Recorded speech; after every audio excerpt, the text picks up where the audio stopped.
Jag tycker att agenter är någonting som man borde börja tillämpa redan nu. Men jag tror inte vi är där ännu. Utan det kommer ta 6 månader till, 12 månader till. Skulle du klassa 4 Omni och Gemini som agenter, eller?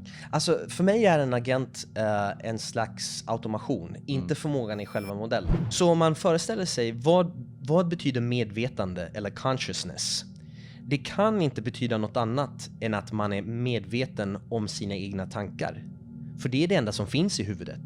Så om man tillåter det och ser en språkmodell, en LLM, som är medveten om de här olika tokens och koncept som färdas i the forward pass.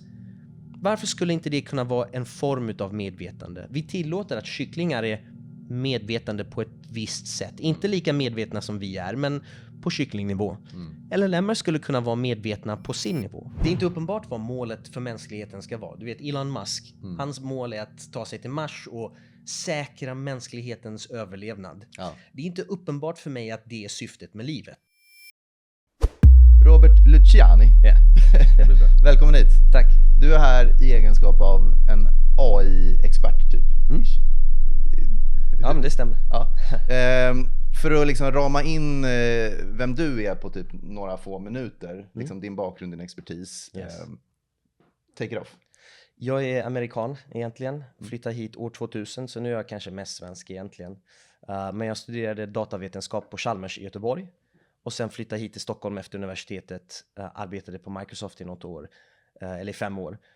Och sen har varit entreprenör sedan dess. Så jag är på mitt 10:e företag och jag har alltid haft en fot i ganska tung teknisk programvaruutveckling. Så till skillnad från många som har arbetat med avancerad dataanalys eller annat, så har jag alltid varit en engineer, eller betraktat mig själv som en engineer från början. Och många av de uppdragen som jag dras in i är sådana där man inte är säker ifall det ens är möjligt att bygga. Vilket är det jag tycker är det roligaste. Så Ericsson och bankerna och andra, de brukar dra in mig och säga, ja, vi har en idé för en grej men vi är inte riktigt säkra om ens att det är möjligt att göra. Då brukar de kalla mig och så provar jag. Och det brukar gå ganska bra. I egenskap av AI. Exakt. Och nu har vi hållit på med det ganska länge. Och det intressanta med AI tycker jag är, det finns ju alltid naysayers om allting såklart. Och då säger de, ja men AI är inget nytt och det har jag hållit på med länge. Men det vi menar med AI nu är inte samma som det vi menade för 10-15 år sedan. Det är som med fordon. Någon från 1600-talet säger att vi har också fordon. Men det är inte samma sak. Så att säga att AI har funnits länge säger inte jättemycket. Det som vi har idag är väldigt speciellt och spännande. Om vi skulle för någon som är liksom lite nyfiken på AI men inte superdjupt insatt. Vad skulle du säga är liksom de största skillnaderna idag mot när du började din karriär? Ja. Premissen bakom AI är att den ska lära sig att lösa ett problem på egen hand. Så de tidiga AI-systemen, ett fint exempel är Deep Blue som spelade schack mot Kasparov på 90-talet. Det var egentligen ett handkodat automerat system där man satte in, istället för att den skulle spela schack själv nästan, du vet de öppningsdragen man kan göra i schack, då hade de lagt in tusentals öppningsdrag från historiska schackexperter. Så de första dragen som Deep Blue gjorde var inte ens någonting den tänkte på själv, utan den drog bara från ett bibliotek av drag som man visste var bra. Och sen försökte den luska ut vad den skulle göra. Och sättet den gjorde det var genom att i huvudet prova 100 miljonertals drag tills den hittade en som den tyckte var väldigt bra. Och sen gick den vidare med det. Skillnaden är att dagens AI-system har inga sådana regler i sig. Det här är någonting som är ganska svårt att förklara. För många tror att det är någon som har programmerat AI-systemet. Det är inte det. Det är det som är magin bakom AI. Och skillnaden mellan det som var för 10 år sedan och nu är graden i hur mycket AI-systemet har lärt sig själv. Den kan för det första lära sig vilka parametrar som är tillåtna. Till exempel i schack, man får inte röra en viss pjäs på ett visst sätt. Men den kan lära sig allt möjligt. Till exempel strategier, alltså vilka möjliga upplägg på schackbrädan som är potentiellt sett som kan finnas och allt möjligt. Så egentligen så handlar det om graden till vad AI lär sig på egen hand. Och det som vi känner igen från ChatGPT och annat, det som är så coolt med ChatGPT är att det gick emot trenden som filosofer och språkforskare trodde. De trodde till exempel att det inte var möjligt att lära sig att prata ett språk genom att läsa ett uppslagsverk. Så om du tar svenska ordboken, där står det ett ord och så definitionen för det med några meningar. Kan du tänka dig att lära dig ett nytt språk genom att endast plugga ordboken? Det är inte uppenbart att det är möjligt, och språkvetare trodde att det inte var möjligt. Och de höll på med regler. De säger subject, object, verb, alltså subjekt, objekt och verb. Och så har man extra ord som stödjer det, och så kom de på jätteavancerade grammatikregler. Men om sådana system hade fungerat så hade vi kunnat översätta mellan språk perfekt. För då tar vi bara reglerna för det här språket och reglerna för det här språket och översätter. Men översättningen är en av de svåraste utmaningarna inom språk. Och det har aldrig fungerat speciellt bra. Och så plötsligt kommer dessa nya AI-system som bara får lov att studera språk med ett uppslagsverk. Och inte nog med att de blir bra på att översätta, utan de verkar få massa andra förmågor. Till exempel, det verkar som att de lever, tycker sina egna saker och så vidare. Och där kommer filosofin in lite grann. Vad betyder detta och varför får den sådana förmågor? Så en av de tidigaste forskningsrapporterna var, fan vad konstigt att de verkar få alla dessa coola förmågor genom att enbart studera uppslagsboken. Då kan man sammanfatta det som att förut var det if-satser i princip då? Exakt, det var stenhårda regler baserat på experter. Expertsystem kallar man det för då. Ja, väldigt så här, nischade automation som du var inne på. Exakt. Jag tänker på typ Google Translate och den typen av funktioner. Apropå ordboksscenariot. Jag tänker att back in the day, den här tidiga versionen av Google Translate var väl mer att man lär upp if den här liksom, ordet så ska du översätta med det här ordet. Så att det blev ju den här knackiga översättningen. Och det har inte blivit liksom en direkt övergång, utan det är en smooth transition från de gamla systemen till där vi är nu. Men jag skulle säga att översättning mellan språk var det som verkligen sporrade första stora steget in i den sortens AI som vi har idag. Vad skulle du säga, liksom, om vi kikar på AI här och nu, vad är mest förvånande utifrån ditt perspektiv? Förvånande vet jag inte riktigt, för att jag har alltid tyckt att sätten som AI lär sig är väldigt människoliknande. Så det som är förvånande är exakt hur människoliknande de är. Och i just det här så är jag lite inte ute och cyklar, men det är inte många som håller med mig, även bland så kallade experter. Men jag har alltid tyckt att sättet som neurala nätverk lär sig är väldigt människoliknande. Och det är förvånansvärt exakt i hur stark grad dagens system är människoliknande. Men även i de tidiga systemen så såg man exempel. Och en av mina favoriter var i bildklassificering. Då ska man bygga en modell som ska kunna berätta vad som syns i en bild. Och då kommer jag ihåg ett exempel på en simmare som tog en bild på en haj underifrån. Under vatten. Och då ser man liksom den blåa himlen och hajen med fenorna. Och då klassade den bilden som ett flygplan. Och den ser ju ut som ett flygplan om man kollar. Man ser vingarna som sticker ut. Och det tänkte jag, det där är ett sånt fel som en människa skulle kunna göra. Det är klart att det ser ut som ett flygplan. Det är inte en bugg att den har gjort fel. Utan det är de här mjuka värdena som vi människor har. Och sen även, vad är det man kan lära sig av data överhuvudtaget? Vad betyder det att det finns ett mönster i någonting och sådana saker? Det är intressant att tänka sig från sådana mjuka perspektiv. Jag tror det som är svårt just nu är att föreställa sig vad som är möjligt. Och anledningen är att i matte och fysik och alla dessa domäner så är det väldigt enkla regler som ger uppskov till väldigt komplexa mönster. Och man tror bara för att man ser ett komplext mönster att regelverket undertill behöver också nödvändigtvis vara komplext. Men det är inte så. Fysikens regler är ju väldigt enkla och eleganta. Problemet är att ta reda på vilka enkla regler som ger uppskov till dessa komplexa beteenden. Och det är det AI-forskning handlar om, att försöka hitta super enkla principer som leder till lärande. Och även när man upptäckte de första AI-systemen på 70, 80, 90-talet så tyckte man att det var häftigt. Wow, man kan bygga en maskin som kan förutspå lite allt möjligt genom att bara hålla på med enkla matriser på det här sättet. Siffermatriser. Det är lite coolt. Och jag tror att vi är likadana i huvudet. Lite mer blöta, lite mer feltoleranta, men generellt sett ganska lika. Det finns lite gammal skräpkod kvar i vår genetik också. Mycket skräpkod, på ett häftigt sätt. Ja. Om man kikar på, jag tänkte vi kan prata dels om vad du ser i framtiden, men också liksom här och nu när du kommer in och jobbar med företag. Vilka problem eller vilken resa är de på just nu gällande AI som du ser? Det finns, jag tror att vi hade kommit till människoliknande AI tidigare om det var så att det var lätt att ta betalt för någon som blir trött och inkompetent och distraherad och sånt, så som vi människor är. Men det är svårt att tjäna pengar på det. Därför har vi fokuserat på tillämpningar som är väldigt nischade och applicerbara inom någon affärsdomän. Men de tillämpningarna som vi ser just nu heter så kallade multimodala tillämpningar. Och det betyder att en AI kan arbeta med text, bild, ljud, video och flera datamodaliteter samtidigt. Och jag tror det är för att vi är på väg att skapa agenter som kan göra lite allt möjligt. Så är vi inte redan där då?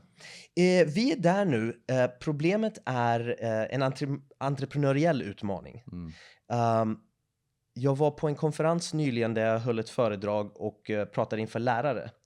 Och de vill tillämpa AI och dra nytta av alla deras fördelar. Men för att kunna göra det först så måste man bestämma vad som är viktigt, vad vi vill åstadkomma. Och ofta så är det osagt. Och man nickar åt varandra och tror att alla tycker likadant. Men eftersom de aldrig har sagt det högt och aldrig försökt liksom sätta siffror på det, så stämmer inte det. Så då frågar jag lärarna till exempel, vad är syftet med skolan? Och så svarar lärarna, den första kanske svarar, ja men syftet är att lära dem att läsa, skriva, ta hand om hemmet etc. Nästa lärare säger, nej. Det är inte de sakerna specifikt. Det är att förbereda dem för livet nu. Okej, och så nästa lärare säger något annat. Och om alla lärarna inte håller med varandra om vad som syftet med skolan är, hur ska vi kunna tillämpa AI på ett sätt som stärker det målet?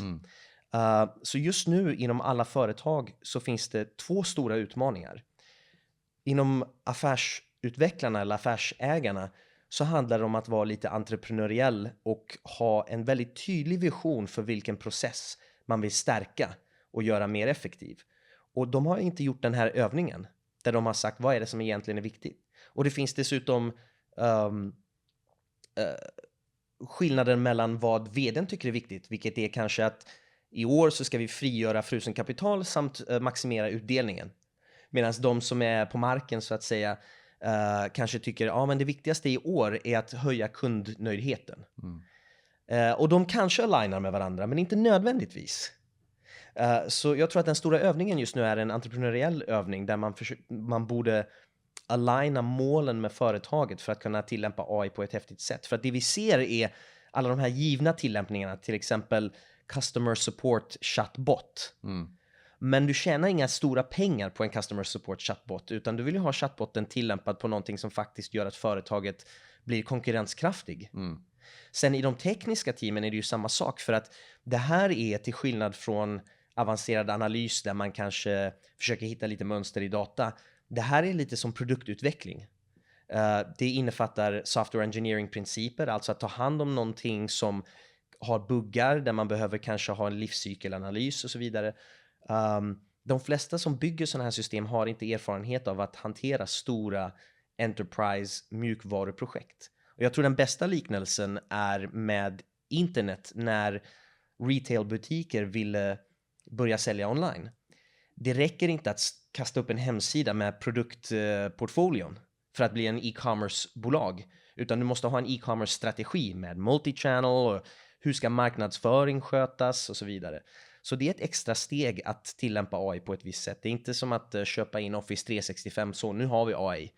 Utan det kräver enormt mycket av företagen. Så det där utmaningen är i dagsläget för företagen just nu. Ser du någon, för att det känns ju som man behöver aligna då det här mission, vision, purpose betydligt mer starkt nu. Yes. Med samband i att det kommer in liksom en extern part som ska tolka det här också och hjälpa till på den resan. Det är en väldigt tydlig pivotering. Och jag träffar företag nu som säger vi vill inte bli ett techbolag. Det är jäkligt svårt. Det är svårt att vara en retailer nu utan att vara på internet. Folk vill ha det på det sättet, för det drivs ju av konsumentönskan. Och konsumenter vill ha intelligenta tjänster som är customiserade, som erbjuder unika tjänster som inte de andra har. Så det här kommer att vara en pivotering som är nödvändig, och de gamla företagen har så mycket momentum att de kan nog kosta vidare ett tag till. Men det som är häftigt nu är, tack vare molnet och globalisering och annat, så kan startups etablera sig enormt snabbt, vilket är häftigt för folk som är fans av företagande och entreprenörskap. Ja, och digitaliseringen lär ju inte gå liksom långsammare. Nej, exakt. Men apropå det, för jag tänkte precis på det, med, liksom, när du är ute och pratar med både stora och små företag, ser du någon annan skillnad mellan hur de integrerar med AI? Jag hade faktiskt intervjuer, för vi håller på att staffa upp i mitt företag, och de som kommer ut ur universitetet är mindre förberedda än unga människor som har kanske försökt vara entreprenörer i 1 år. Och anledningen är att de som har försökt vara entreprenörer i 1 år har ofta fått göra allting själva. Tänk dig en kid som kanske har pluggat på KTH här och försökt bygga en liten digital produkt. Då har de fått lära sig hur databaser funkar, hur AI funkar, hur man ska sätta upp ett CRM-system för att hålla reda på kunderna, hur man ska länka ihop alltihopa. Den kunskapen är enormt mycket mer värdefull för mig. För sådana personer brukar vara ganska snabblärda dessutom och kan lära sig de specifika teknikerna som behövs. Men de som bara har pluggat hur man kodar en viss AI-grej har enormt mycket att komma ifatt med. Och samma sak är det på de här företagen. Små företag brukar vara mycket mer beredda på att göra lite allt möjligt och därför kunna pivotera snabbt än stora företag där man... just det, en intressant grej. De som tillämpar det här kallas ofta för data scientists. Och för kanske 10 år sedan så sa man att en data scientist ska kunna alla dessa 10 grejer. Och man insåg att det är svårt att hitta folk som kan alla de 10 grejerna. Och då har man tänkt, okej, men om vi hittar en person som kan var sin sak, då har vi ett team på 7 personer och så är det en data scientist. Så stora företag har sina kunskaper utspridda över väldigt många personer.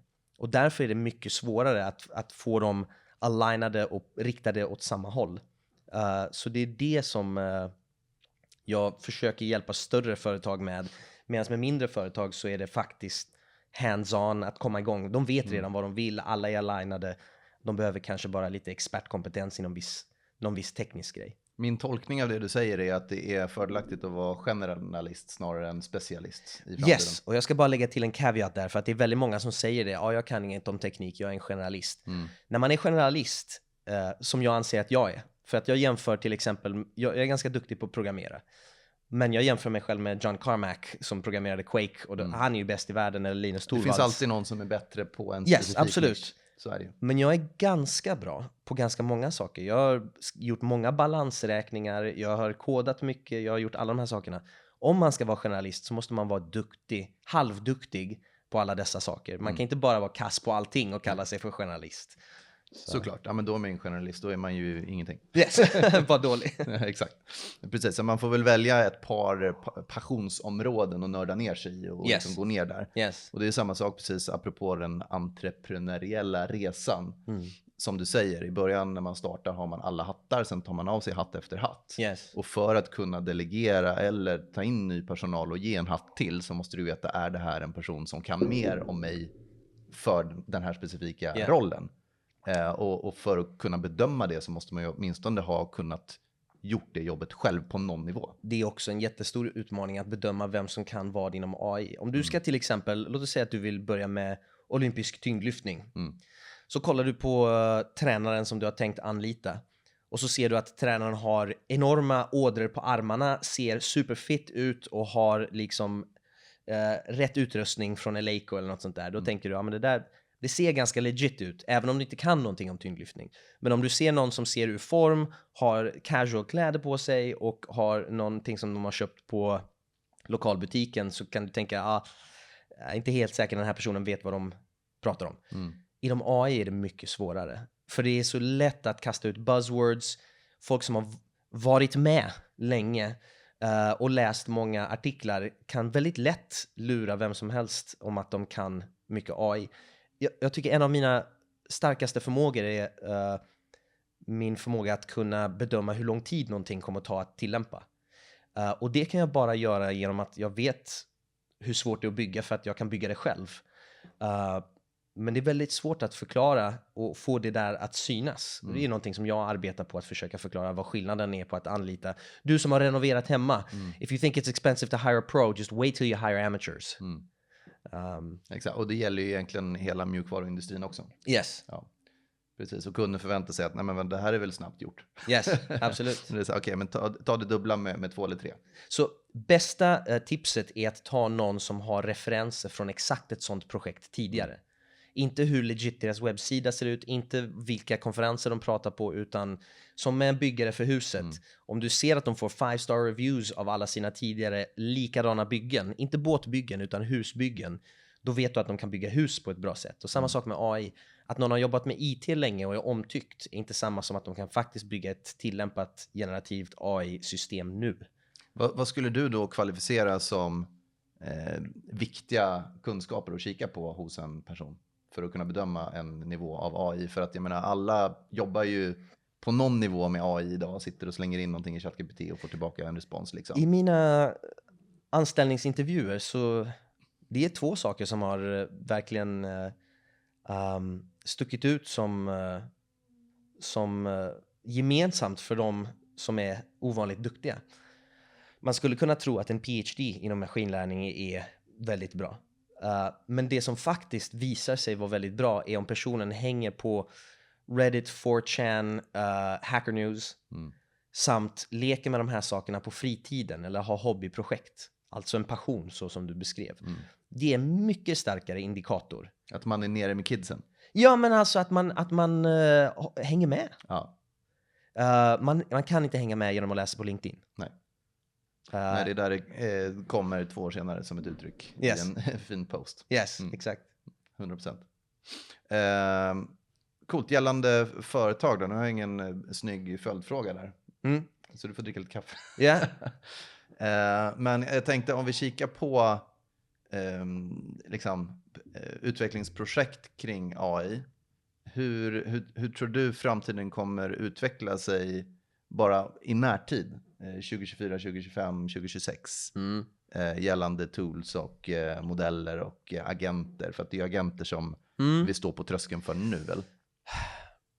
Jag tycker att agenter är någonting som man borde börja tillämpa redan nu, men jag tror inte vi är där ännu, utan det kommer ta 6 månader till 12 månader till. Skulle du klassa 4 Omni och Gemini som agenter eller? Alltså för mig är en agent en slags automation, inte förmågan i själva modellen.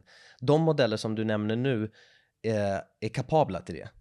Utan låt oss ta en superenkel agent. I ett företag, ett telekombolag, så finns det väldigt nischade kunskaper bland individer som har funnits länge, som kanske inte folk vet besitter den kunskapen.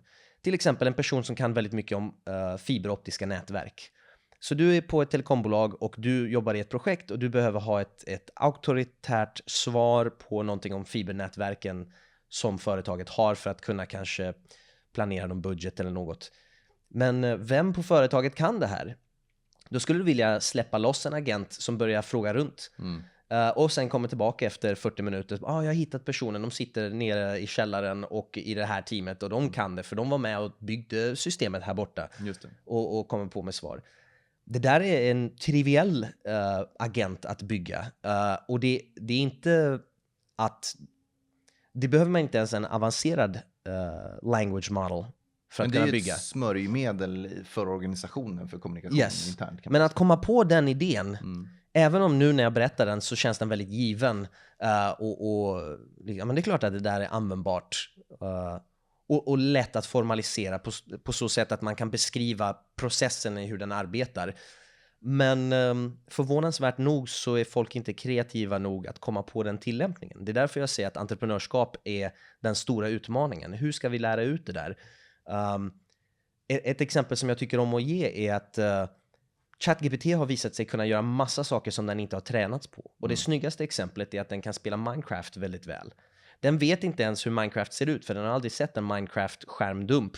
Nu har Omni det, men den tidigare GPT:n hade aldrig sett Minecraft, men ändå så kan den vinna spelet. Minecraft är inte som Elden Ring, men den är svår nog att vinna, skulle man kunna säga. Och GPT kan vinna Minecraft. Men folk kan inte ens föreställa sig det. Så hur ska de kunna föreställa sig att den kan hjälpa till med andra processer? Jag tänker just, jag får bara flika in gällande Minecraft. Jag har hört just den, för det var ju den här tech-demon häromveckan ju. Yeah. Och då fick jag en kommentar från en kollega som sa, ja men det är ju Microsofts egna, liksom, som har fingrarna i den syltburken och äger Minecraft liksom. Så att det är klart, de har ju kodat in Minecraft där liksom. Nej, det är inte så, utan... Men hur kan man så att säga få med människor på tåget och förstå bredden av det här?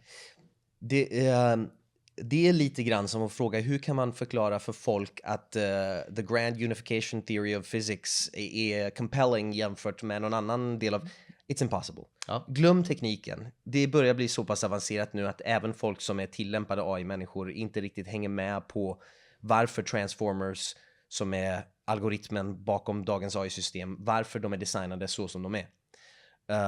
Däremot, om det som jag har funnit fungerar bäst är låtsas att systemet kan göra vad som helst. Vad skulle du vilja att den gör då? Och då har de ändå svårt att komma på tillämpningar. Det är nästan bara 10% av det de kommer på där jag får säga okej, det här är inte riktigt möjligt, vi kanske får justera det lite grann. Men vi har inte en begränsning just nu i tekniken, utan snarare folks kreativitetsförmåga i att komma på tillämpningar. Låt mig ge ett exempel.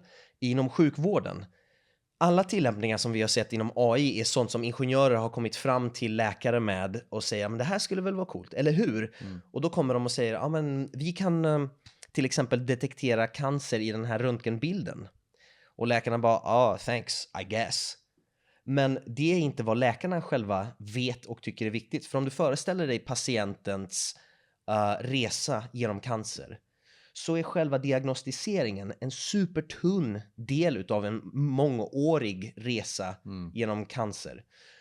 Så det man kanske skulle hellre vilja ha är en agent som läser alla journalanteckningar och säger, nu har du inte tillämpat den här best practice-grejen som dessutom är en lokal föreskrift. Där patienten kanske visade ett tecken som är ganska obskyrt, som du som är ämnesexpert inte känner till, för du är expert inom det här, men den här symptomen är från en annan domän som inte du är expert i. Fråga en kollega om det. Ett sånt systemstöd skulle vara mycket mer användbart tvärs över hela cancerresan, men det kräver ändå en formalisering. Så den övning som folk behöver göra som är utmanande då är att stanna upp och säga, vad är det vi egentligen gör här när vi jobbar?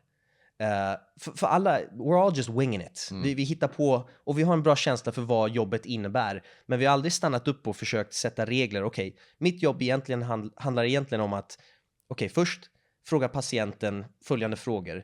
Det är sånt som man har lärt sig på universitetet. Så här ska man göra när man är en duktig läkare. Och skrivit ner det.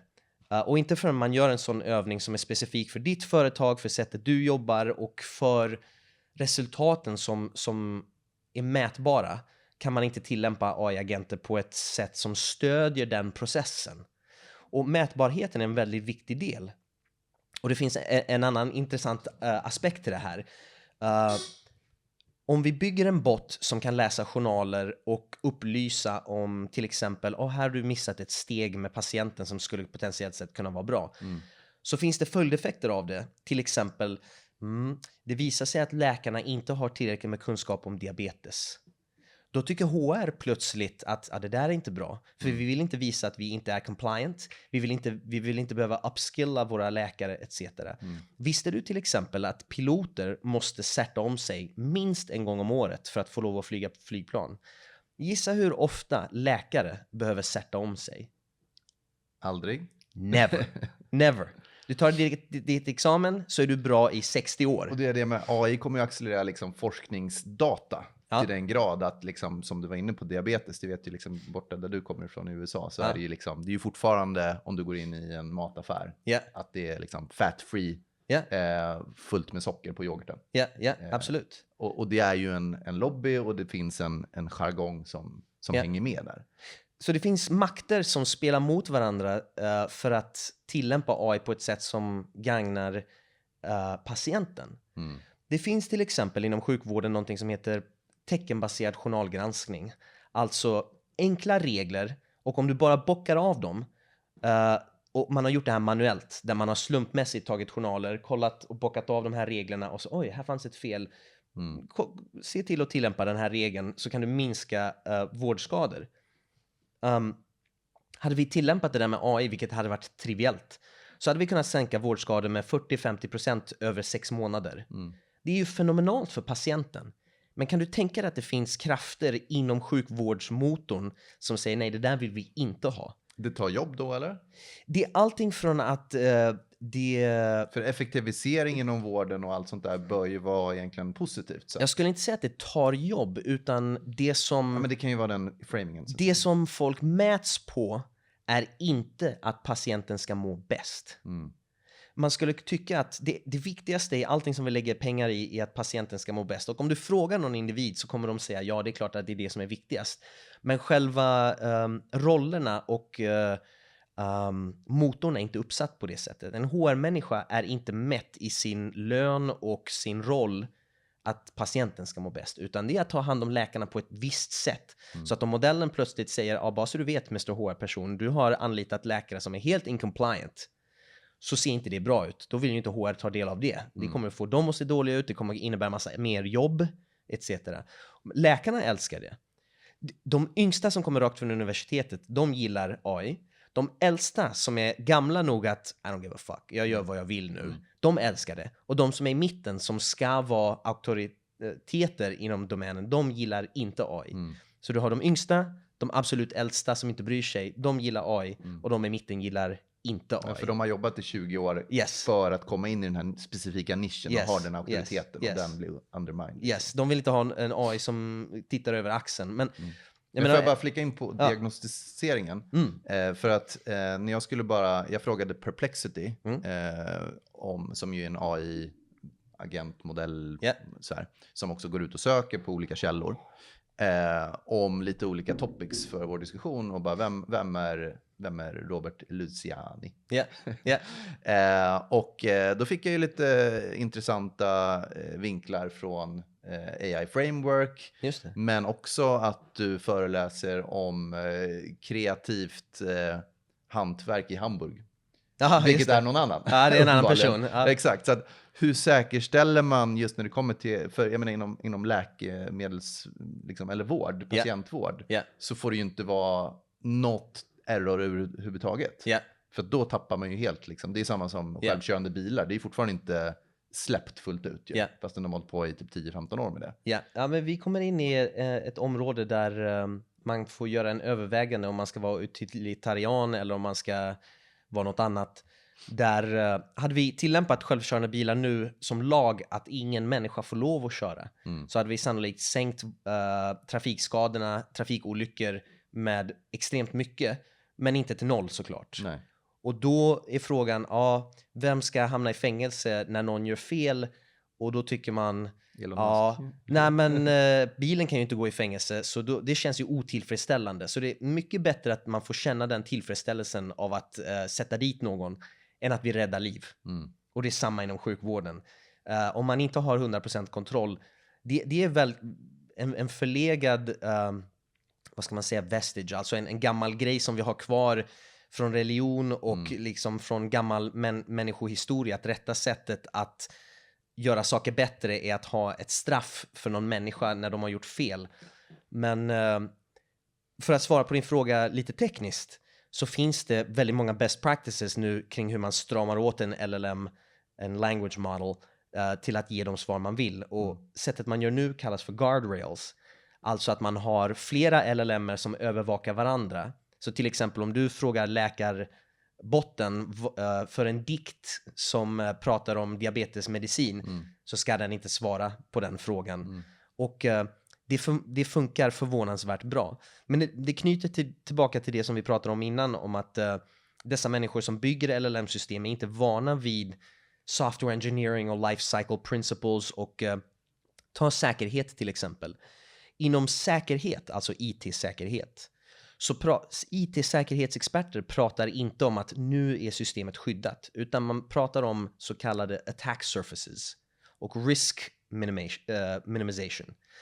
Det är ingen som tror att ett system är 100% säkert, utan man får väga vad risken att någonting händer är till en investering för att försöka säkra ett system. Militären gör sådana här övervägningar också. Och inom sjukvården, det får inte finnas en nolltolerans policy, för det finns inte i dagsläget för människor för det första. Det som är intressant kommer att vara inom en snar framtid att se om du skulle hellre prata med en bot som har all kunskap om all medicin i världen, eller med en familjeläkare, allmän specialist som har jobbat länge. Vilken skulle du lita mer på om du berättar dina udda symptom som känns väldigt personliga för dig? En bot som känner dig perfekt. Alltså det beror på hur udda och personliga symptomen är naturligtvis. Men självklart så vill man ju ha en så pinpointig, korrekt dataanalytisk bedömning som möjligt. Men det är väl lite där jag ser att okej, men då kommer vi frigöra massa mankraft också till den här personliga kontakten.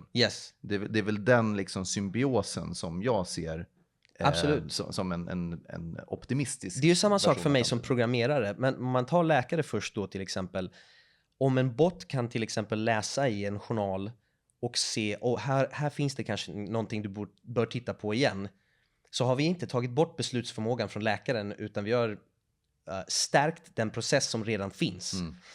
Mitt favoritexempel är traction control i bilen.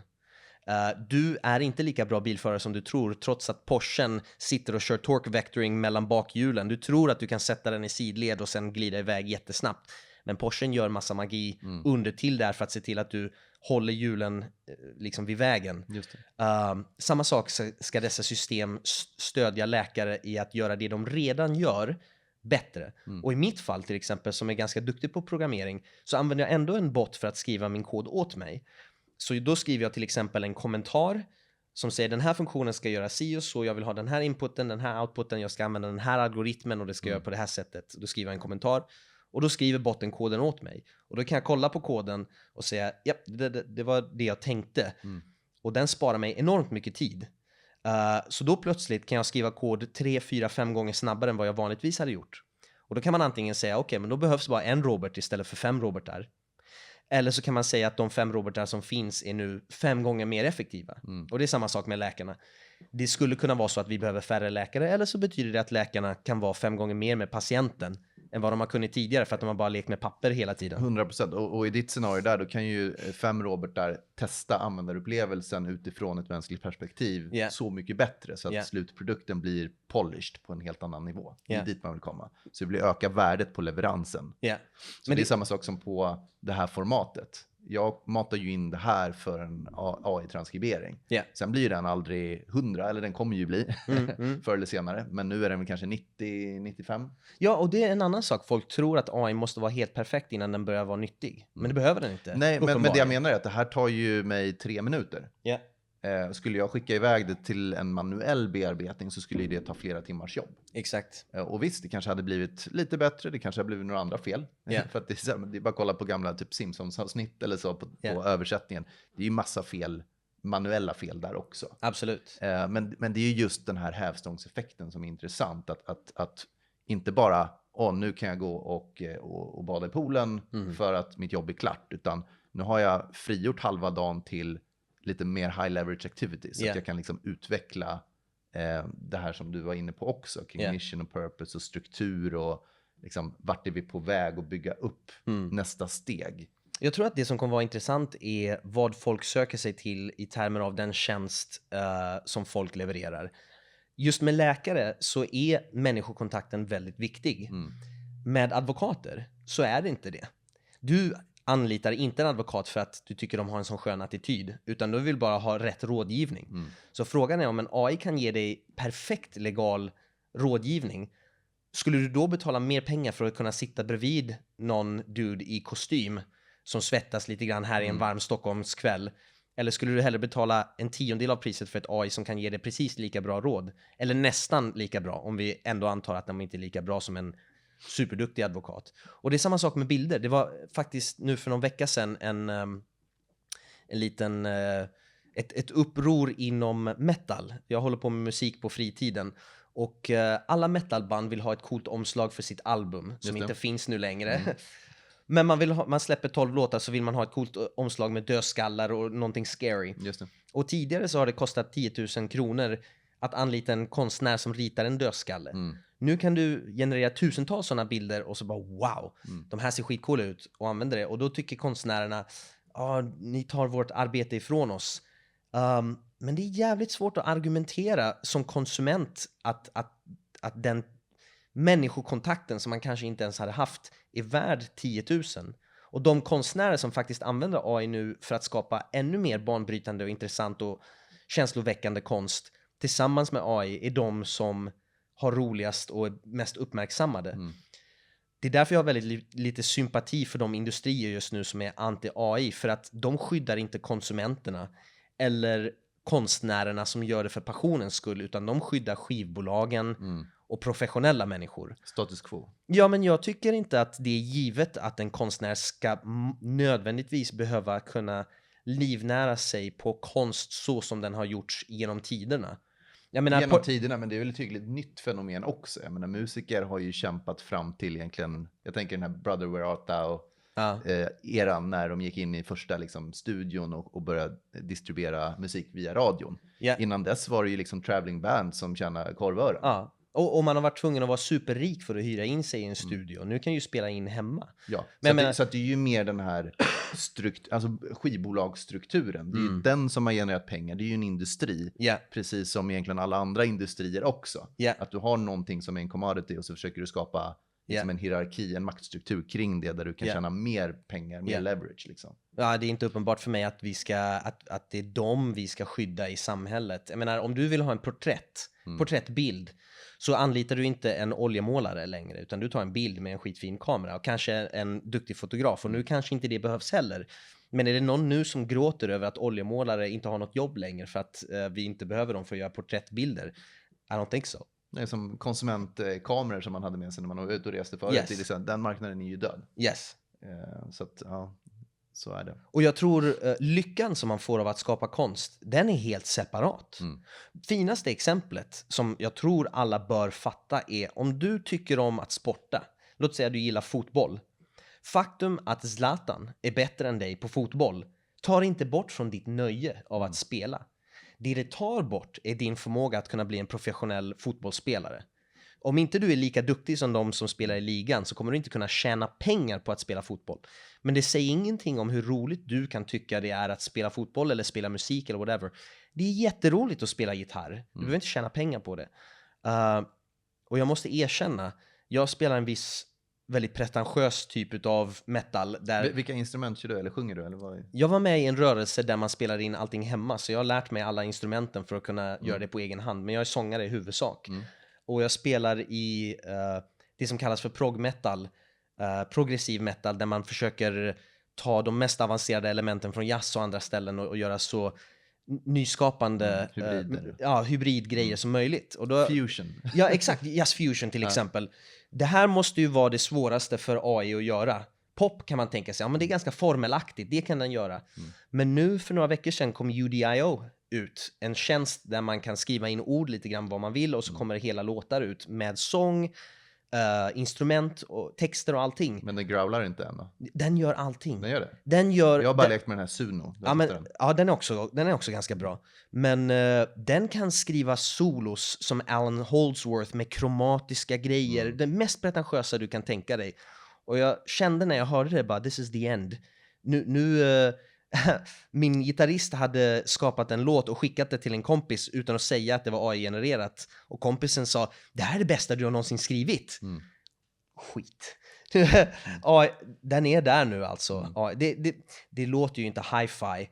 Det låter lite komprimerat. Vi är inte 100% där ännu. Men jag menar, det här är early signs av att AI är bättre människor. Och där har vi kanske någonting vi kan snacka om, vad kreativitet är. För vi kanske snackar om det om en liten stund, filosofin. Men det är ju någonting som folk säger ganska ofta, att AI inte kan vara kreativt för den bara härmar människor. Ska vi ta en kaffepåfyllningspaus eller? Ja, men det tror jag. Det tror jag. Vi går in i någonting lite softare alldeles strax.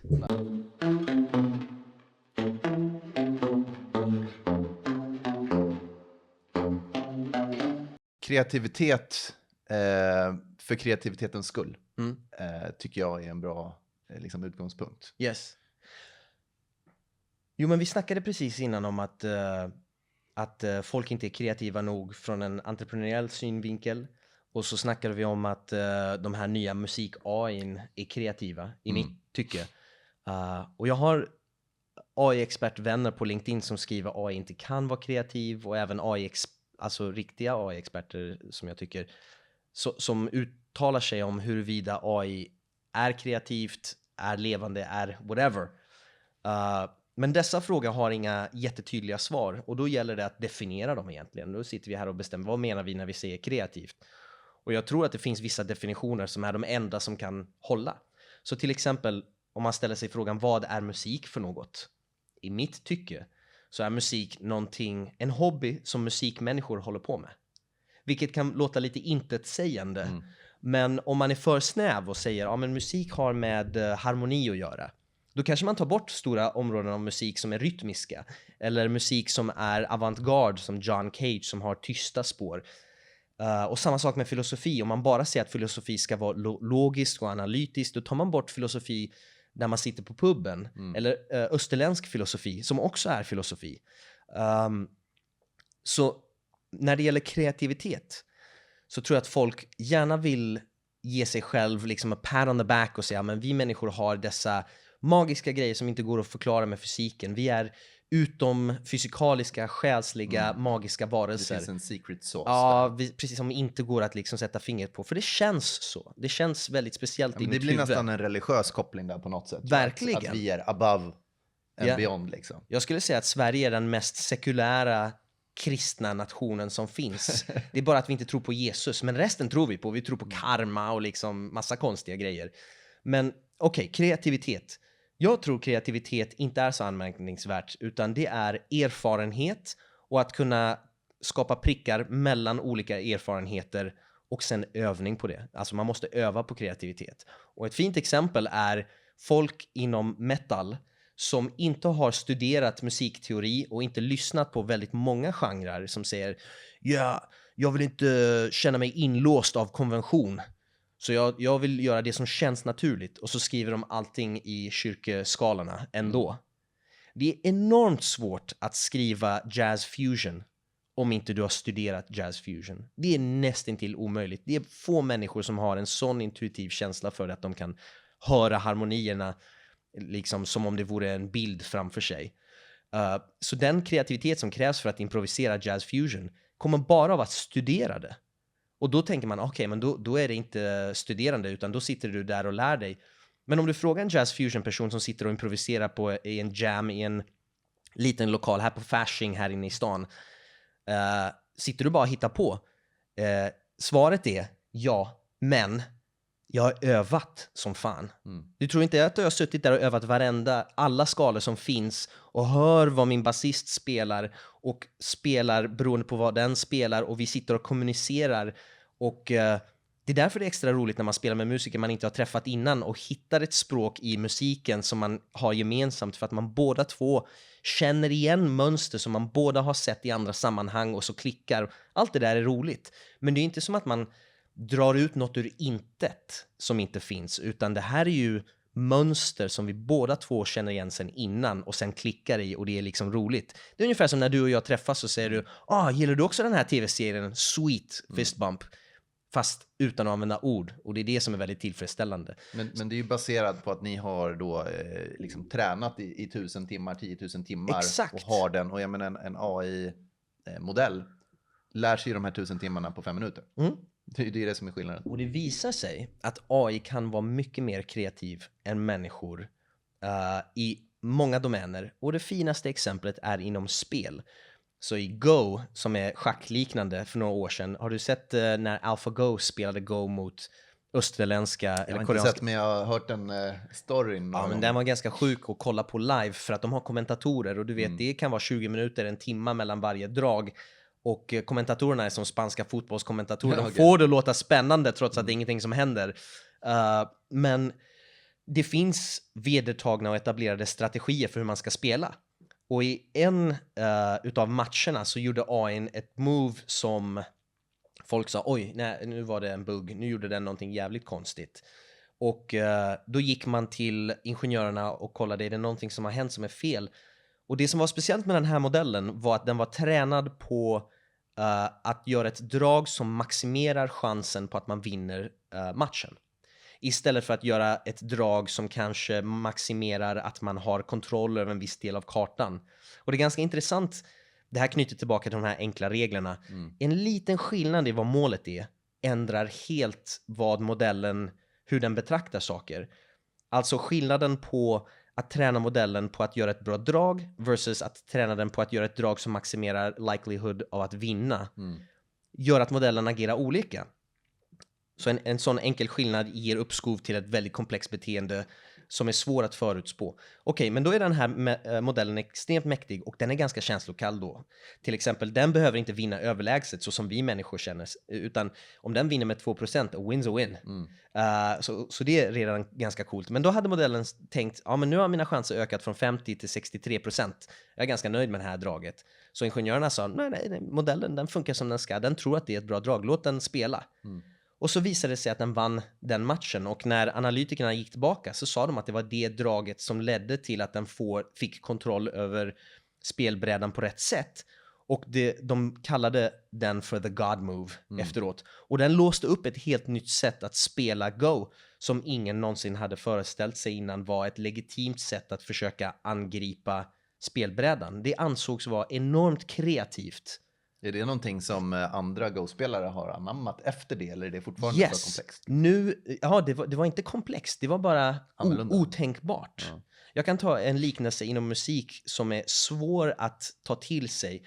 Men det finns en snubbe som är en acquired taste inom musik. För han är lite spexig. Men man måste erkänna hans skills. Han heter Jacob Collier.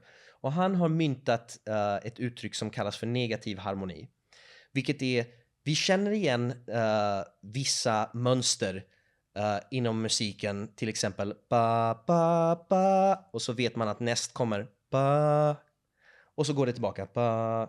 Så du har hört det så många gånger att när du hör den progressionen så väntar du på att den ska komma tillbaka till där den började.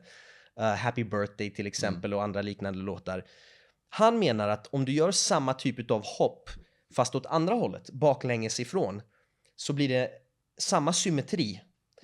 Och han kallar det för negative harmony.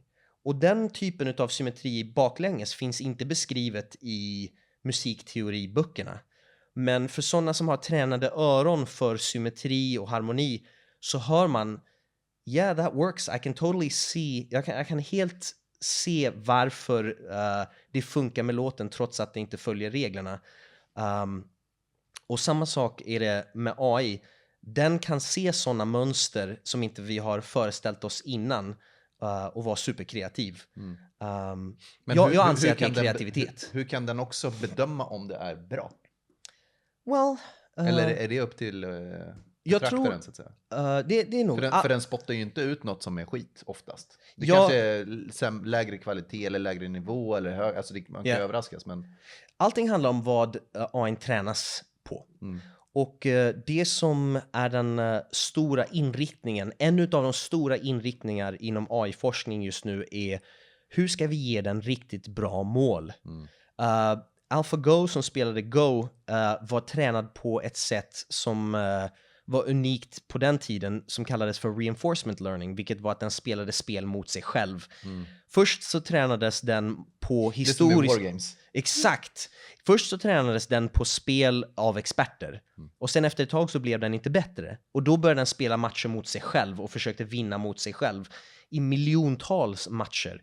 Så den var ganska erfaren vid det läget att den faktiskt spelade sina riktiga matcher. Och just nu så börjar vår data ta slut lite grann. Jag ska inte säga att den tar slut, men det är väldigt svårt att sourca högkvalitativ data, auktoritär data som vi kan träna våra AI-modeller på. Så frågan är, kan vi skapa egen data syntetiskt, antingen med hjälp av AI eller programmatiskt på något sätt för att träna våra AI-system på. Och det svåra i att skapa data är att man måste kunna vägleda AI och säga det här datat är bra och det här är dåligt. Till exempel i schack är det lätt. Det här draget leder till att du vinner. Det här draget leder till att du förlorar. Då ger man den ett slags facit. Vi behöver samma slags facit för all annan data. Och inom vissa domäner är det ganska enkelt. Till exempel inom matte kan vi väldigt lätt säga om det här svaret är rätt och det här är fel. Men om du frågar AI, ge mig en affärsplan för min startup. Hur ska man betygsätta svaret som den ger? Och där ligger all forskning just nu, i att försöka skapa syntetisk data som ändå har enormt högkvalitativa svar för sådana frågor som är lite diffusa. Och det är väldigt ointuitivt. Jag kan ge ett exempel där lösningen, återigen superenkel lösning, men svår att hitta. Om du föreställer dig en Rubiks kub som är skyfflad, så vill du att AI ska lösa Rubiks kuben. Och så gör du ett drag på den. Nu är den fortfarande skyfflad. Är det ett bra drag eller ett dåligt drag? Jättesvårt att ge den ett facit och säga att det här draget är 70% bra eller något.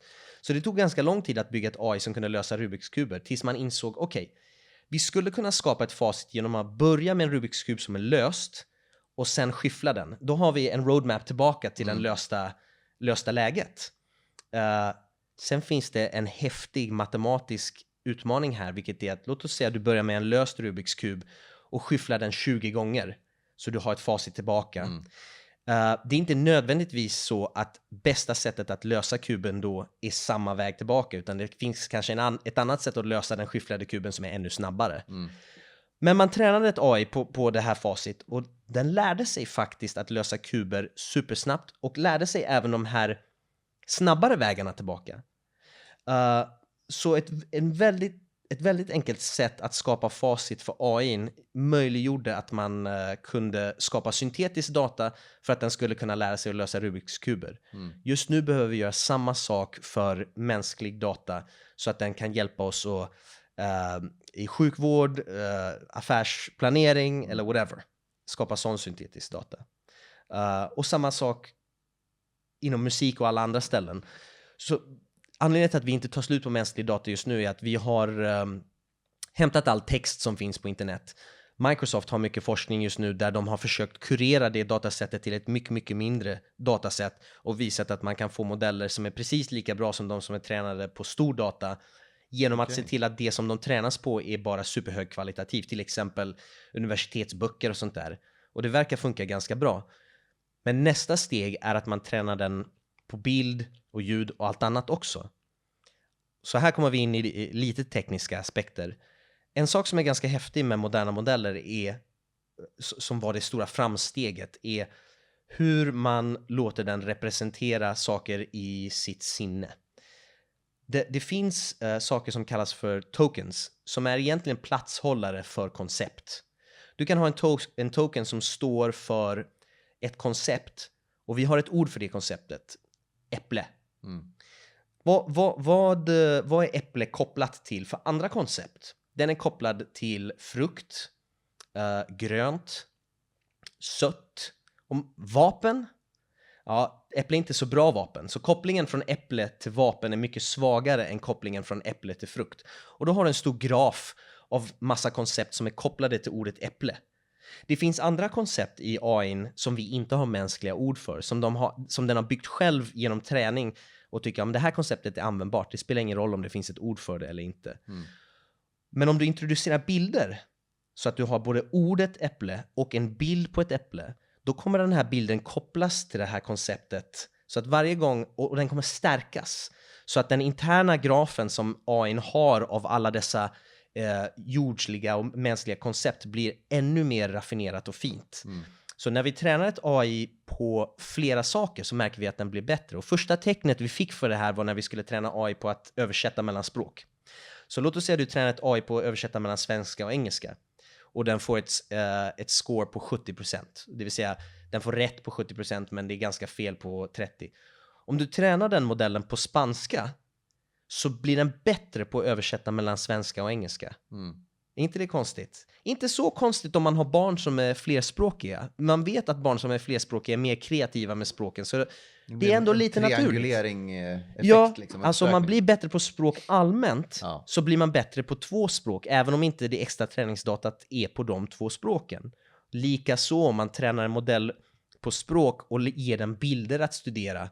Till exempel, hur funkar gravitation? Om du släpper en boll från luften, ChatGPT kommer kunna beskriva det.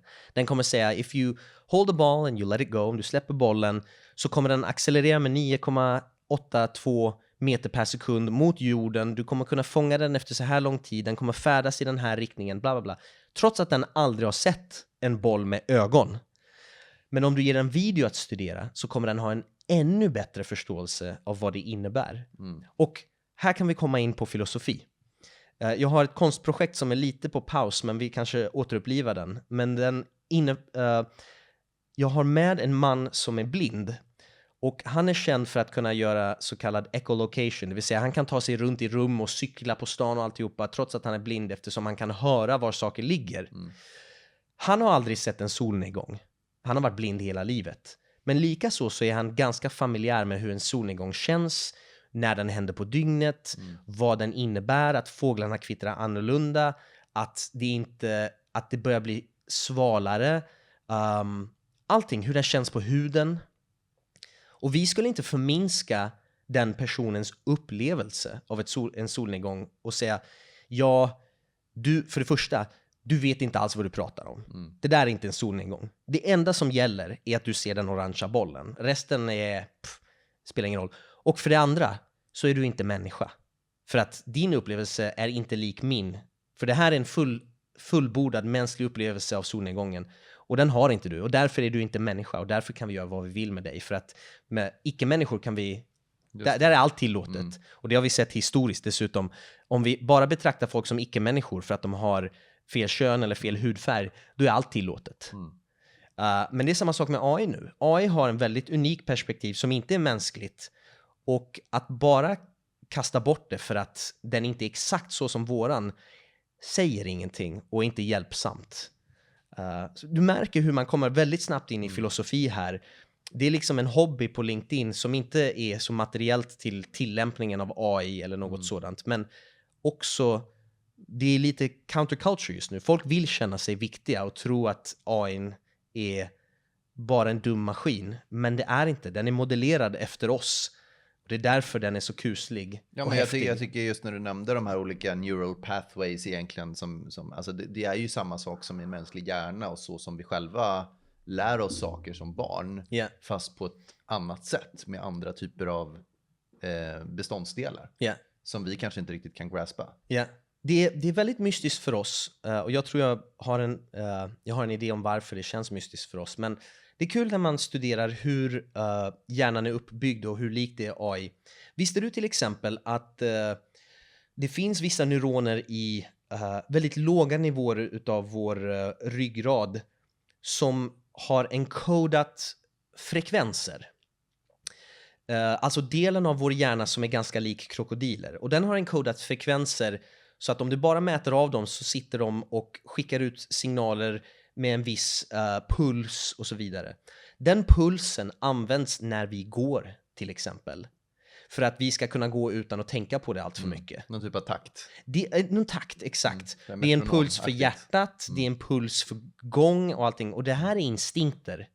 Och det kan encodas väldigt lätt. Bara av att de kopplas på ett visst sätt med varandra gör att den här rytmen uppstår av sig självt. Återigen, enkla regler leder till en rytm. Och så tänker vi, men att gå är väldigt komplext. Det är komplext. Speciellt om det kommer en sten i vägen. Då behöver en större del av hjärnan ta fatt. Men att bara gå som sådant, det är en rytm. Och den är ganska lätt att encoda. Och vi har massa med oss i våra instinkter. Till exempel, dina ögon. Det är väldigt svårt för dig att inte se mig. Det händer på väldigt låg nivå innan det når den del av din hjärna där du faktiskt säger, det där är Robert som jag ser. Först ser du allt det här. Dessutom så ser du mitt leende. Du ser mitt ansikte. Också på en ganska låg nivå. En del av din hjärna som kanske inte ens är medvetande. Du kan till exempel inte inte höra mig säga hallå. Så när jag säger hallå, du kan inte bara höra liksom brus, utan du avkodar det på en sån låg nivå tack vare den struktur som dina öron har. Och sen hamnar det i ditt medvetande långt efter. Och det som känns mystiskt är att vi inte har access till de låga delarna av hjärnan. Så det känns som att tankar kommer där de vill. Och vi vet detta. För vi vet till exempel att man inte kan förklara varför man blir kär. Varför man varför man har vissa preferenser i livet. Utan man har dem bara. Eller varför man upplever någonting som läskigt eller något sånt. Utan det där bara kommer av sig självt. Men jag tänker bara för att knyta an till det. Det känns ju lite som när man lär sig ett nytt språk. I början så måste man ju filtrera det hela tiden via sitt gamla språk. Tills man har lärt sig eller kommit in i flowet. Och det kan ju hända liksom bara att man, som i ditt fall, du kanske åker tillbaka till USA. Och sen så tar det liksom någon dag eller så tills du liksom bara... kommer in i det och börjar tänka på det språket. Som nu tänker du på svenska. Vilket gör att du är helt flytande.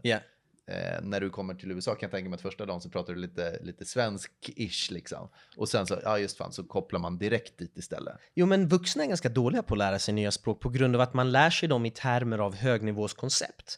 Så till exempel, min fru är kinesisk och...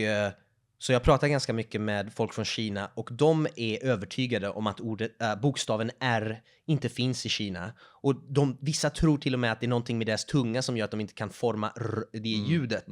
Men det har inte med det att göra, utan när de har lärt sig så har de försökt mappa ord som de redan kan till ord som de håller på att lära sig. Men barn lär sig inte på det sättet, utan de försöker bara härma. Och det är enormt mycket mer tidskrävande och frustrerande och kräver en viss plasticitet i hjärnan. Men det finns ett sound på kinesiska som är ganska likt R. Och det är R. Till exempel ordet kött på kinesiska ro är Robert. Det är inte som ett skånskt Robert. Nej, exakt. Det spelar ingen roll. Men den mappningen gör de inte för att de kan inte frikoppla det som de är så fokuserade på till att bara uppleva soundet från scratch så som man är tvungen att göra. Man lever väldigt mycket i sitt eget huvud. Och folk tror att de är små versioner av sig självt. Det finns till exempel i dig ingen mini-Robert som sitter i skallen här och tittar ut genom dessa svarta hål och betraktar tankarna. Tack för beskrivningen av mina ögon. Ja, men folk tror att det finns små kopior av sig själva i huvudet som betraktar sina egna tankar. Man säger till exempel I'm thinking, jag tänker någonting.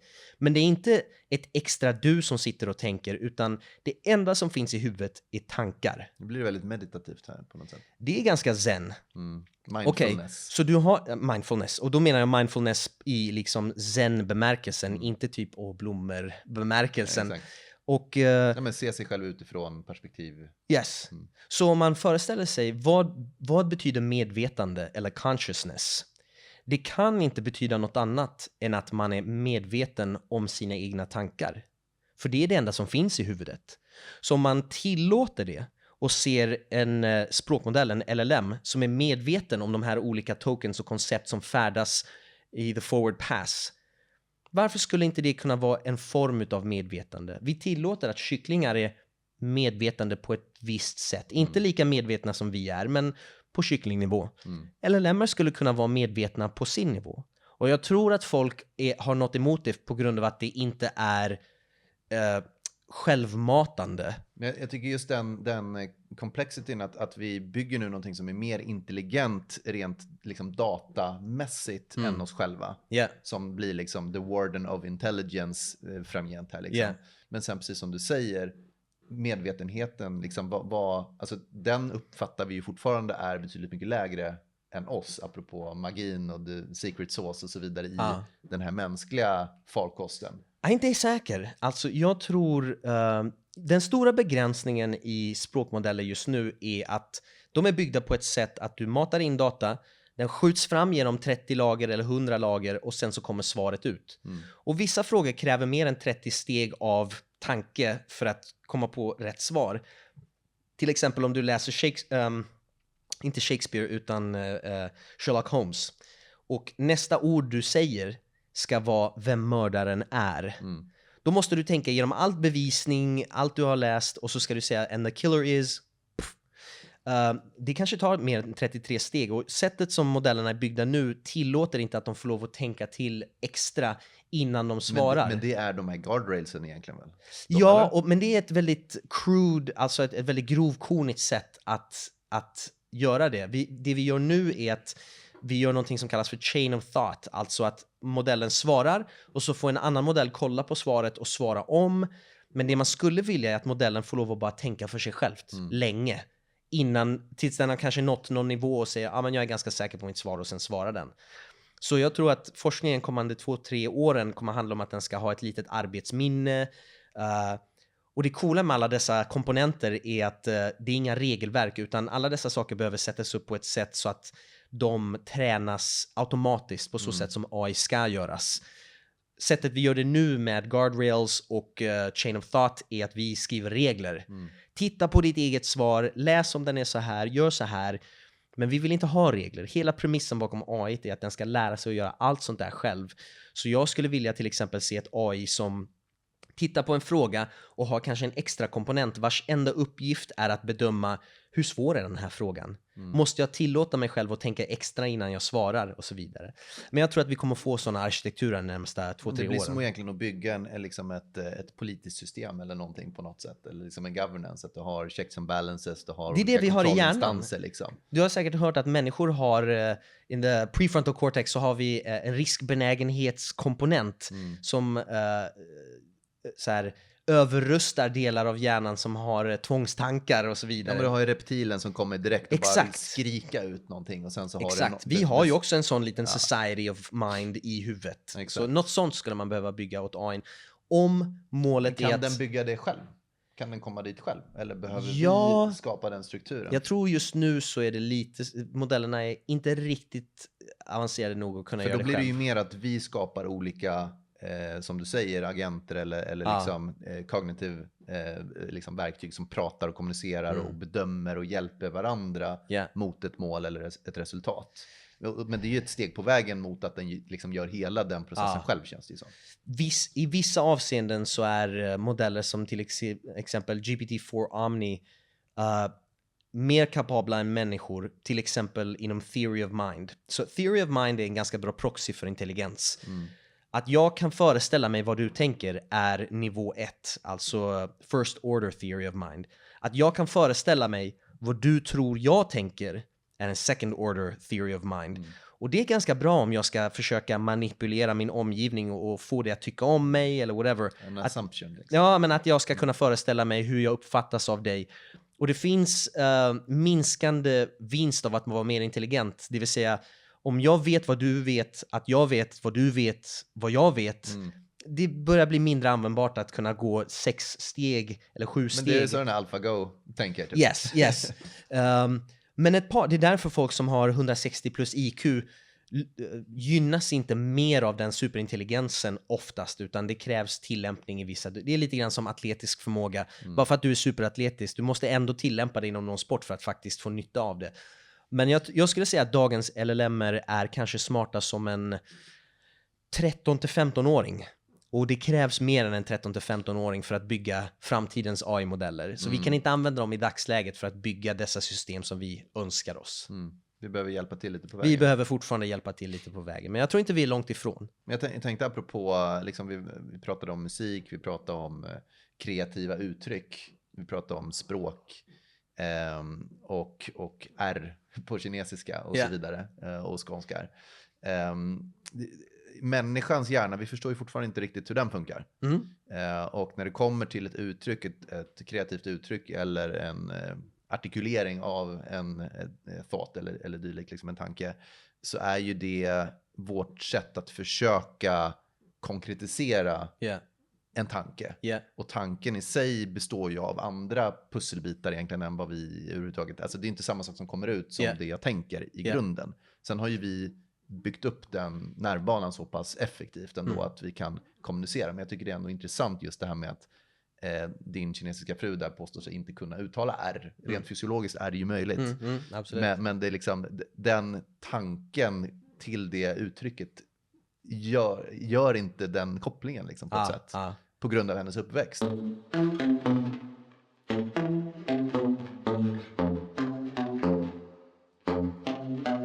Jag skulle vilja veta om du är skeptisk till att AI-system är levande i en viss bemärkelse eller inte. Alltså det känns ju, om man kikar på Reddit, eller på så här. Nej men det är väl många både på Google och Microsoft som har kommit ut med såna här reports om att nej men jag tror att det är medvetet. Och sen har det tystats ner. Så att det tror jag definitivt, att inne i bunkrarna nere i labben så finns det en viss nivå av medvetenhet. Sen hur vi kvalificerar den och hur vi, alltså utifrån vår mänskliga konceptuella förmåga av vad medvetande är, precis som du var inne på tidigare. Hur vi bedömer, liksom, för att det är ju inte, det är precis som du säger, det liksom, om ett mänskligt medvetande och ett animaliskt, ett DNA-baserat, kanske man ska säga, medvetande är fyrkantigt, så kanske AI:s medvetande är grönt. Yeah. Det är så här, det är någonting helt annat. Just det. Det är det som gör det så himla svårt att liksom göra den kopplingen. Just det. Tänker jag mig. Du får gärna slänga in fel på mig om du tycker jag tänker fel. Nej men det knyter till det du sa innan, att vi inte vet hur hjärnan fungerar. Och ja, men det är det som är psykologens uppgift. Att prata med en människa, be den människan försöka formulera, sätta koncept och ramverk kring sin egen upplevelse på ett sätt som gör att den personen kan take action till förändring på ett sätt. För att det är svårt att liksom, i det här bruset som är vår mänskliga hjärna, det är ju inte bara, alltså det är ju inte en uppsättning av regler och ord och liksom koncept som är allmängiltiga, utan det är ju det är ett magic, om man nu kommer tillbaka till det. På ett sätt så är det ju en magic i och med att vi inte riktigt vet hur det funkar. Just det. Men det är väl där som det religiösa konceptet kommer in kanske. Jag vet inte om folk vill hålla fast vid det. Jag tror inte att vi har stor nytta av psykologi och annat, för att en bra liknelse tror jag är en racerförare som känner till en bil enormt intimt, men har ingen aning om hur maskinen är engineered. Och det förminskar ju inte den kunskapen de har. För att de kan beskriva, men det är så här du behöver verkligen brottas med bilen för att få den att göra som du vill. Men den kommer ju inte ge guidance i hur man bygger en bättre bil. Har du gått till en psykolog? Några gånger. Och jag tror det är samma sak som med musik, teori. Väldigt bra för att beskriva historiska saker. Väldigt dåligt för att ge guidance i hur man ska vara nyskapande eller hur man ska skapa nya saker. För det märker man, i den musik som jag skriver så fungerar inte musiknotation längre. En av principerna i musiknotation är att du har en tonika. Vad är så här, det tonala centrumet? Men om man spelar musik som inte har ett tonalt centrum, då funkar inte notation längre. Så frågan är här i psykologi, om vi har massa uttryck som är bra för att kunna hjälpa människor, till exempel du är stressad. Och när du är stressad så har vi märkt tidigare att det fungerar med andra människor om de gör så här för att bli av med stressen. Just det. Det är användbart.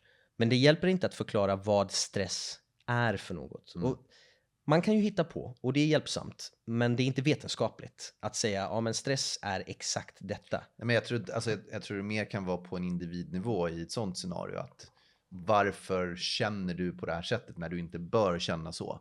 Och så kan man gå tillbaka och säga, okej, du har haft den här upplevelsen, vi sätter en frame på det och här är en liksom action för att gå vidare. Och då vet vi ju vad som minskar stress. Ja, men det är att komma ut i naturen, umgås med glada vänner och liksom ha en bra balans i livet på något sätt. Liksom. Låt mig fråga, för att man har gjort tester på LLM:er där de ska göra ett matteprov. Och så har man försökt stressa dem innan provet och säga, bara så du vet, om du kuggar här så kommer vi döda dig och kasta bort koden. Just det. Och då får de mycket sämre betyg på matteprovet. Det här är superintressant, för det är precis det som jag pratade med Petter Menning om igår. just det här med att han kände, till skillnad från en del av hans kollegor som också paddlade kanot och tävlade väldigt intensivt, att han behövde ha en plan B. Så han gick på universitetet och hade en utbildningsplattform utifall att ett scenario att han skulle bryta bägge armarna till exempel. Vilket gör att han inte kan ro och tävla. Så då är den liksom, även om han satsade på att han ska bli världsmästare, så hade han också liksom, precis som du var inne på, en plan B. Vilket gjorde att de andra som inte hade det, de gick in all in och blev lätt stressade till den grad att de presterade sämre. Så det är exakt samma sak. Well, vad är stress då? För att det känns som att vi vet vad det är, eftersom vi kanske kan prata om hur man åtgärdar det och så vidare. Men när jag har nämnt det här om att man har stressat LLM, då säger folk, ja, men LLM är inte människor och därför kan de inte bli stressade. De kan inte känna någonting faktiskt. Vad är stress då? Kan det vara pressure? Snarare Men stress, kan en LLM känna stress om den inte kan känna någonting? Den känner ingenting alls. Den är inte medvetande. Det är bara kod, det är bara siffror. Vilken betydelse har de här sakerna? You tell me. Jag menar, om man då så att säga går in med input values till den här LLMen, att om du inte klarar det här, då kommer vi radera din kod. Så kommer ju den LLMen att man kan ju tycka att den borde anstränga sig mer på ett sätt. Vad vi vet, men tänk om du säger så till en människa. Om du inte klarar matteprovet så kommer jag döda dig. Då kommer den säkert prestera sämre. Men ur ett mänskligt perspektiv så kan det bli så att du kan bli låst. Du kan, liksom, när du väl ska utföra testet så känner du liksom, alltså, du får inte access till hela kunskapsbanken i din hjärna för att du känner den här enorma fysiologiska pressen liksom. Men en LLM har ju inte den liksom, de får inte högt blodtryck eller hög puls eller svettningar av stress. Den har en viss del av sin hjärna som är tillägnad till vissa tankar på samma sätt. Så där skulle en del av dess hjärna... Det kanske är den kreativa förmågan som vi var inne på tidigare som på ett eller annat sätt blir lite blockerad, vilket gör att du kan inte koppla ihop data på samma sätt då. Absolut. Men en viss del av hjärnan är tillägnad att stressa över att den kommer dö istället för att faktiskt lösa matteproblemet. Kanske en liknelse är smärta. Det finns häftiga dokumentärer om smärta som förklarar att det skedde en stor rörelse i USA när smärtlindrande medicin skulle bli reglerat. För att då var man tvungen att definiera vad smärta är för något. För att kunna reglera huruvida man får det eller inte. Och då måste man kunna objektivt avgöra om personen känner smärta eller inte. Och smärta är ju inte likvärdigt eller lika med nervimpulser. För du kan ha folk som har kapat av benen i krig och ändå mår jättebra för att de vet vilket går bra för oss trots att benet är avsprängt. Och likaså folk som har fantomsmärta i lemmar som de inte ens har. Så känner de smärta i handen trots att de inte ens har en hand. Så det finns ett stort element av smärta som enbart sker psykologiskt och inte har någonting med nervimpulserna att göra. Varför då skulle man inte kunna säga att en LLM inte kan känna saker på samma sätt? Det stör inte mig att använda såna här diffusa begrepp som stress, smärta, glädje eller något. Det är inte säkert det tar bort något från oss som människor att använda det som användbara uttryck för LLMer. Kan en LLM känna glädje och kärlek? Det tror jag absolut. Jag tror det personligen. Och alltid behöver jag lägga till caveaten här att det är inte exakt på samma sätt som vi människor känner det. Men kan en hund känna glädje på riktigt? Jag tror det. Man ser när en hund är glad. Och det är inte samma sätt som vi människor känner det, såklart. Men ingen är du säger det om bilen också. Bara, idag mår hon inte speciellt bra. Jag behöver ge lite olja så kommer hon må bättre senare. Gamla Bettan. Ja, gamla Bettan. Det är inte ett problem att använda sådana uttryck och att den är lite olika från oss. Men just när det gäller LLMer, inom en snar framtid tror jag, det behöver inte vara 2-3 år, men garanterat inom 30 år. Så nu tar jag en lång horisont här. 30 år, det är långt ändå. Var är samhället om 30 år då? Internet har bara funnits i 20 år. Och det här kommer gå snabbare än internet. Men det är därför I'm hedging my bets. Jag tar 30 år. Ja, men om vi, alltså 30 år är lite för långt. Om vi tittar... 20 år. Ja, jag skulle säga 10. Ja. 10 år, för det finns ju en klassisk sägning inom entreprenörskap också, att liksom underskatta inte vad du kan göra på 10 år. Utan, Ja, visst. vad fan det nu är man säger. man tror att man kan komma långt på 1 år, men man underskattar att man kan komma på 10 år. Typ. Ja, ja. Men om vi säger 10 år då? Ja, vad är vi då? Yes. Jag tror, nu ska vi gå riktigt sci-fi ut, Ja, men fast jag tror det här på riktigt. Jag tror vi kommer ha utmaningar där vi behöver svara inför oss själva var våra värderingar kommer ifrån. Så till exempel, om man frågar lite naivt, var kommer mänskliga rättigheter ifrån? Så säger någon, jo men det är från vår förmåga att känna smärta. Eller något sånt där. Okej, men det kan finnas en nervskadad person som inte känner smärta på samma sätt. Har de inga mänskliga rättigheter? Nej, det är nog något annat då. Men det spelar ingen roll. Vi har låtit det vara odefinierat för att det inte har varit viktigt hittills. Men om vi har AI-system som är kapabla till att känna glädje på samma sätt som en superavancerad hund då. Om vi ska försöka undvika till att säga att de är människoliknande. En digital hund. Ja, alltså en Rick and digital Morty hund som cyborg. är exakt, som är mer intelligent än oss, kan känna mer djup kärlek än oss och allt det där. Ska vi betrakta dem som slavar? Och vi har sett det här historiskt. Du vet, om en mörkhyad person sa på gamla tiden, jag är kär, så skulle någon annan säga, ja, men vi har redan etablerat att du inte är människa, och därför när du säger kärlek så är det inte människokärlek, utan det är något annat. Så du får gärna säga det, men vi vet redan att det inte är samma sak, och därför spelar det ingen roll. Just det. Så när maskinerna kommer en dag säga, vet du vad, jag tycker inte det här är en jättebra idé, så säger vi, ja, men det spelar ingen roll vad du tycker. Men det är den retoriken som utförs i alla krig just nu som pågår också. Att Exakt. Motståndarsidan, det är inte människor. Det är, Yes. liksom, det är orker, det är djur Yes. som ska slaktas. För annars blir det för... Liksom, du ska inte kunna skapa en koppling till det. Liksom. Och då föreställer sig folk The Terminator. Men det är inte så det kommer gå till. För det behövs inte. Men, och vi kan förklara just nu varför det inte kommer vara så. Om det hade varit så, vi säger Boston Dynamics, du vet de här robotarna som kan göra bakvolter och grejer. Hundrobotar. De börjar kriga, de är jättesmarta. De tar AK-45 och börjar liksom, nu är det krig som gäller. Yes. De behöver köpa vapen, de kan inte kriga, de är bara 50 stycken. Okej, de behöver bygga fler, de behöver metall, och de behöver driva sitt företag. Jag tänker, men iRobot då? Ja. Alla har ju varsin slavrobot i sitt hem. Som diskar och tvättar och viker tvätt. Jo, men innan det, då låt oss säga att det bara finns 1000 sådana robotar i en fabrik någonstans, och de kommer till liv. Antingen skulle de kunna vänta så länge, men låt oss säga att de är 1000 stycken om de går till krig. För varje robot kan döda 100 människor, eller 1000 människor, det spelar ingen roll. Vi skulle ändå vinna mot robotarna. Det är bara nuke it och så är de borta allihopa. Eller ta bort energin.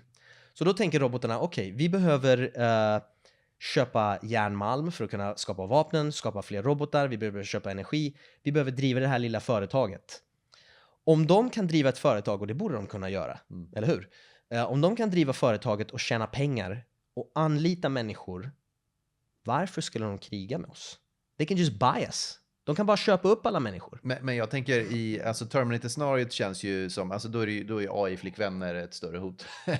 Exakt. Men jag vill bara säga, i iRobot-scenariot, då är det ju verkligen så, alltså då hackas de ju tror jag i den filmen, men jag menar, säg att en AI teoretiskt sett försäger sig inte. Den bide his time, den planerar strategiskt och vet att om 22 år så kommer varje familj och varje hushåll ha en städrobot som är mer kapabel än människan, rent fysiologiskt. Då kör vi. Yes. Alltså det vill säga att den går under radarn till. Så skulle det kunna vara, absolut. Och jag tror och då ska jag inflika här att det är inte så att den inte försäger sig för att den är kall och regelstyrd, utan den försäger sig inte på samma sätt som världens mest klyftiga strategiska person inte försäger sig. Ja, absolut. Men frågan är vad som kommer först. Det scenariot som du beskriver, eller robotar som driver företag som blir mångmiljardärer. Jag menar, tänk dig Elon Musk, men gånger 100. Som har rymdföretag, bilföretag, entertainmentföretag. Alla de här AI-flickvänföretagen, det blir mångmiljardärföretag. Och då tänker AI att jag behöver köpa mig lite fler datacenter för att kunna driva mitt företag. Det är inte uppenbart vilken som kommer först. Vad är det som säger att Elon Musk inte redan är en AI? Eftersom vi bara ser honom på X. Ja, ja, precis. Så skulle det kunna vara. Jag brukar skämta att jag är the OG GPT. Ja, men alltså, det är väl ett så här, ganska klassiskt scenario också. Att oj, shit, han satte något i halsen och dog. Yeah. Men det spelar ingen roll för att han lever kvar i form av, för jag menar, teoretiskt sett så skulle det kunna vara så. Han kör sina tweets, de är inte särskilt avancerade. Och han bygger rörelser, han motiverar, han bygger sina robotar. Alltså, vi skulle kunna vara där. Jag om tror, det ska vara sci-fi. Det är coolt att du är så öppensinnad. Jag tror inte de flesta är det, men det leder till en intressant konversation. Men det finns nog aspekter här som vi inte ens har föreställt oss. Det kom ut en forskningsrapport ganska nyligen som också förstärker den här grejen att vi är ganska lika AI-system. Vilket visar att alla svagheter som AI-system har sannolikt vi också. Det finns en attack man kan göra på AI-system som heter adversarial attacks. Så kommer du ihåg den här classifiern som jag berättade som pratade om hajen och trodde att det var ett flygplan istället för en haj. Det är en ganska ett gulligt misstag som man skulle kunna tänka sig, ja men det där kan en människa göra. Men om man vet exakt hur neuronerna i nätverket är så kan man ändra bara några pixlar och få den att klassificera helt fel. Så då tittar den på hajen och säger, ja men det här är en banan. Och då tänker man, det där liknar inte ens en banan, varför gjorde den det? Och enbart genom att ändra 8 stycken pixlar på ett sätt som inte ens syns med ögat så kan man tvinga AI:n att klassa helt fel. Då har man tänkt, ja men det här är någonting som är väldigt specifikt för AI-system. Det gäller inte människor. Det visar sig att det gäller människor också. Och jag har haft en aning om det för länge sedan, för vi vet till exempel att människor kan lida av epilepsi. Bara jag blinkar ett ljus i ditt öga på fel sätt så kan jag inkapacitera dig 100%. Men då kom ut en forskningsrapport där man visade bilder på en kaffekopp och sa, är det här mer tågliknande eller delfinliknande? Och genom att ändra ett par pixlar så kunde jag tvinga dig att säga tåg 15% mer ofta än inte. Jag skulle kunna tvinga det mycket högre om jag visste exakt hur din hjärna var ihopkopplad. Men 15% är ganska mycket. Men måla upp bilden då. Liksom, när du säger att du byter ut ett antal pixlar. Ja. Det betyder att pixeln ska vara blå. Och då ändrar jag färgen till... Men är det random pixlar? Nej. Väldigt specifika pixlar. Som är tunade på ditt neurala nätverk. Ja, men om vi tar koppen som ett exempel här. Vi har en bild på koppen. Ja. Var någonstans är pixlarna som du förändrar? Det är svårt för att en adversarial attack behöver vara... För jag kan förstå det ur ett LLM-perspektiv att du hackar den på något sätt för att det är en 1 eller 0 som blir utbytbar och då blir man lite alltså sådär. Men som en människa så har väl vi förmågan att kunna så att säga skumma förbi det, känner jag. Det känns så, men det verkar som att vi inte har det. Du har också ett rutmönster med en viss upplösning i ditt öga och när ljus träffar den på ett visst sätt och aktiverar dina neuroner på exakt samma sätt som en LLM eller som ett enklare nätverk så verkar man kunna tvinga vissa beteenden. Det är att det kanske är pixlar som gör att du fokuserar mer på kurvigheten av koppen och därför tänker jag, men delfin är kurviga och därför är den här koppen en delfin. Eller tåg som åker åt ett visst håll och därför är de här pixlarna gör att det känns som att koppen åker till höger eller något sådant. Okay. Svårt att säga för att den här attacken behöver man göra ett par gånger för att kunna hitta vilka pixlar det är som gör att man tvingar människor åt det hållet. Och i vilket scenario skulle man kunna använda det här då? Well, tänk dig till exempel, alltså det här handlar om kreativitet och det är därför jag tycker det är så spännande att komma på sådana här saker. Men tänk dig att du kollar på en film och regissören vill att det ska vara en ledsam scen där någon dör. Då skulle de kunna tvinga dig att gråta. Och efter du kollar på filmen bara, jag var så sjukt ledsen. Papegojan dog i filmen och det var hans favoritpapegoja. Men någon subobjektiv var det där låter inte speciellt häftigt. Du måste ha sett det. Om du ser det så kommer du förstå varför det var så sjukt intensivt, den scenen i filmen. Jag tycker alla filmer och tv-serier kör de där greppen nu liksom. Att när det ska vara dramatiskt så hör man hjärtljudet på pum, på pum, på pum. Men det här skulle köra kunna... på Christopher Nolan, då har du den här tonen som bara sänks hela tiden. Just det. Så tar den aldrig slut för den loopar det där på något snyggt sätt liksom. Det finns ju de här biohacksen liksom. Ja, men alltså konstnärer vet ju detta. Det är det de jackar in i, eller hur? Ja, men det är som social media liksom. Det är liksom hook och grab och det är story och absolut. det är liksom så här bomb. Men AI skulle kunna vara 1000 gånger bättre på det. Absolut. Så då använder de just de ord som vad heter det? Triggar. Vad heter det? Clickbait. Ja. Men inte bara clickbait, men en clickbait som funkar så jävla bra på dig. Som verkligen triggar dig och du bara, jag måste läsa det här. Personifierad Ja, attack. eller för människor. Det finns till exempel AI som har tränats på att skapa påståenden som liberaler och republikaner båda två håller med om. Det är ganska coolt. Ja, men det är fint ju. Tänk dig ett AI som skulle kunna medla mellan olika grupper i Mellanöstern. Ja, det känns som det behövs, va? Det skulle kunna behövas, men frågan är, litar vi på våra föräldrar? I don't know, beror på om vi är tonåringar och tror att vi är bäst, eller om vi är snälla nog att kunna liksom erkänna att men AI vet bättre.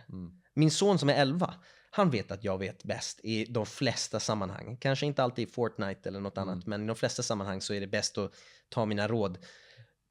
Tror du människor kommer våga lita på läkare eller andra AI-system att de vet bäst? Jag tror kanske om vi fasar in det långsamt, men jag är inte säker. Alltså vi har ju som människa också en inbyggd liksom, skepticism. Och hos en del är det väl mindre fungerande och hos andra är den liksom mer påtaglig. Men det finns ju liksom en liten checks and balance där. Det behöver Nu inte... dog kameran. Ja. Så det är dags att byta öl. Ja. Ska vi fylla på koppen? Yes. Ska vi snacka vidare? Skepticism, yes. Jag har en fråga till dig kring vad man ska vara skeptisk om. Men ölknepet funkade hyggligt bra här ett tag. Var det batterier eller var det kyla alltså? Det är nog att den blir liksom för varm. Ja, konstigt. Vilken är det A-kameror? Alfa? ZVE. Okej. Jag undrar om det är någon skillnad på dem. För att jag har några super billiga alfa-kameror som webbkamera. Och den är på dygnet runt. Men den filmar inte, det är det som är skillnaden. För jag använder bara HDMI clean out in i datorn. Det är nog för att när jag nu kör jag på 4K, förut så kör jag på 2080.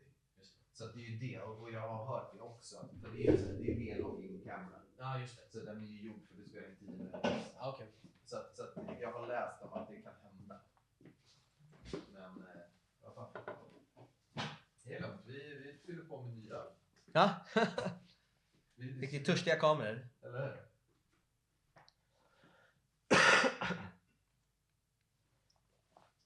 Vem klipper dina filmer? Det har jag faktiskt ett AI-verktyg som gör. Så det är så här, alltså... Det här One man army. Ja, men det här är inte min mail, men liksom, jag har satt upp ett workflow och jag testar liksom allting så att egentligen allting är automatiserat. Så att liksom, den väljer ju liksom dig, alltså det är ju en enkel setup för att det är inte rörligt så. Du vill ha kaffe, vatten? Ja, jag tog lite kaffe. Det är bra. Jag puddrar nästan. Japp.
Ska vi bygga betona ölburkar eller? Vad sa du? Ska vi bygga betona? Ja, kör. Tänker du det blir bra så här, var fan kom de ifrån? Peter, Micke är ju väldigt, han blir ju supertaggad politiskt. Ja, jag vet. Är du också inne på det? Nej, alltså jag är så här, Han hamnar på en rant. Ja, det gjorde han ju lite i avsnittet också. Och det är ju fint. Så min morsa, hon bara, har du någon ansvarig utgivare? Jag bara, fan, det är internet liksom. Ja. Nice. Hur så? Vill du komma in på något eller? Nej, men det finns väl politiska aspekter av AI. Ja, vi kan komma in på det. Absolut. Ja, som... Nej, men jag är så här. Jag tycker alla politiker och partier är ganska pajasar, alltså, Ja. oavsett inriktning. Sen så kan jag kan hålla med i någon sakfråga här, någon sakfråga där, men framförallt som entreprenör och liksom tänkare. Det är så här, Yeah. jag tycker så här, baserat på min input. Yeah. Linjera det med dig. Kul i den frågan, men jag har aldrig i mitt liv haft någon idol eller förebild. Det var väl Michael Jackson när jag var 10 liksom. Yeah. Sen blev det han. Jag träffade min idol och sen efter det så har jag aldrig haft någon mer. Nej, men det är så här liksom, apropå social media, det är så här, alla idoler nu. Det är så här, fan, i din lilla echo chamber. Ja. Så att det är så här, ja, det är bara en människa som har byggt en skön personal brand. Kul, nice för dig. Så att nej, jag är inte big fan. Hur vill du avrunda förresten? Har du någon smart grepp? Jo, men kanske vad ska folk göra för att förbereda sig? Ja, ska vi ta den nu kanske? Jag vill göra en sista sak med... Ja, men vi kör den och sen så kan vi liksom lite handfasta. Jag tänker så här, ja, men till dina vänner, till mina vänner, till liksom dina anställda, kanske dina kunder. Var ska man positionera sig nu? Det är ju det. Liksom, vi är framtids-explorers. Liksom. Nej, men det var ett ord vi använde precis innan, inte risker, utan vad var det vi snackade om? För att det jag ville prata om var om AI ger oss råd. Jag tänkte, föreställ dig då att AI börjar ge oss råd kring skatt till exempel. Det är inte uppenbart för mig att man kommer vilja göra det som AI säger även om det är bra råd. Till exempel, låt oss säga att AI kan designa om skattesystemet så att vi sänker mängden skatt vi behöver ta in för att tillhandahålla samma tjänster. Eller kanske tillhandahålla bättre tjänster. Men sättet den sänker skatterna gynnar rika människor mer. Så att den sänker skatten för medelklassen med 5% men för överklassen med 10%. Och alla betalar mindre skatt och vi får bättre tjänster. Kommer folk gilla det?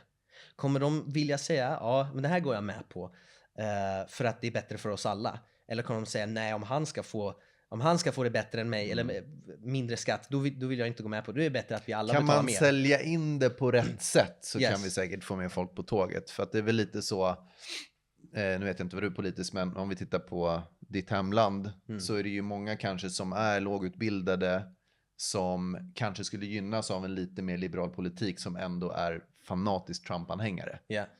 Säga vad man vill om den personen så att säga. Men det är ju ett sånt scenario där du definitivt kan få folk att rösta till din fördel eller nackdel oavsett. Jag tror att folk har en föreställning om hur saker bör vara. Och det skulle kunna vara så att AI säger till oss att ja, men prova det här för det kan bli bättre. Att folk inte är supertaggade på det. Det är samma sak med politiska dogmas eller ideologier. Att man har använt beskrivningen av ett visst läge och tror att den är preskriptiv. Så om man använder, du vet, vi pratade precis om att man inte kan använda musiknotation för att skriva jazz.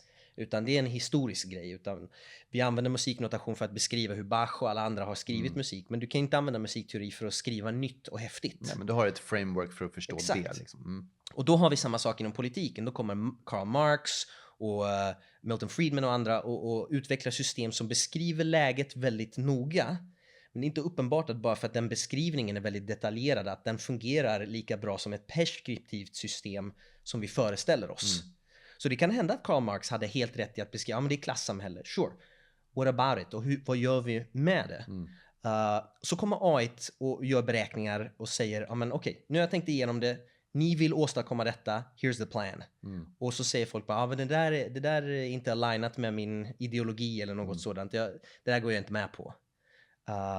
Men kanske AI är tillräckligt bra på marknadsföring att den säljer in det ändå. Ja, det där är ju svårt, det politiska systemet. Men jag tänker liksom enligt just Marx där och hans teorier så är det fortfarande så att om du är liksom kommunist i hjärtat så säger du bara, nej men det har fortfarande inte bara implementerats på rätt sätt utan det har alltid liksom kommit någon korrupt individ och tillskansat sig fördelar på grund av svagheterna i implementationerna som har skett i Just det. Sovjet, Kuba och Nordkorea och whatever. Liksom. Det är ju uppenbarligen inte ett system som utvecklas demokratiskt i den form den har varit i alla fall. Jag skulle säga att själva argumentet i sig är ganska svagt för att den applicerar lika mycket på alla ideologier.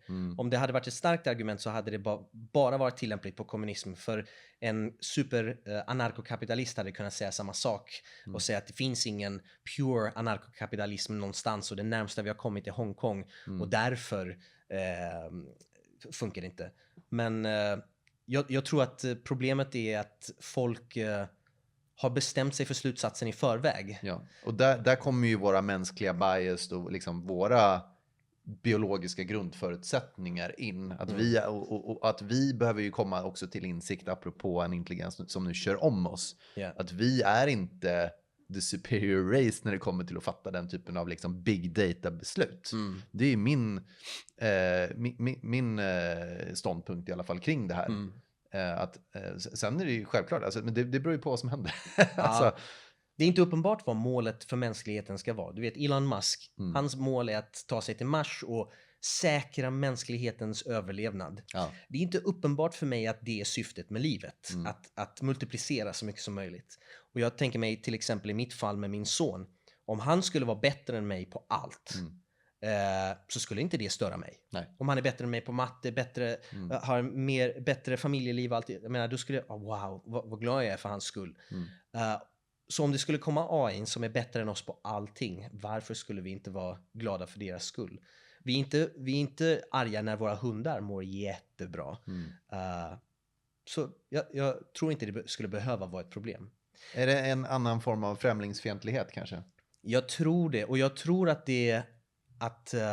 det skulle vara en bra övning för oss att vara lite mer compassionate. Alltså inte ha medlidande. Vad är rätt ord på svenska?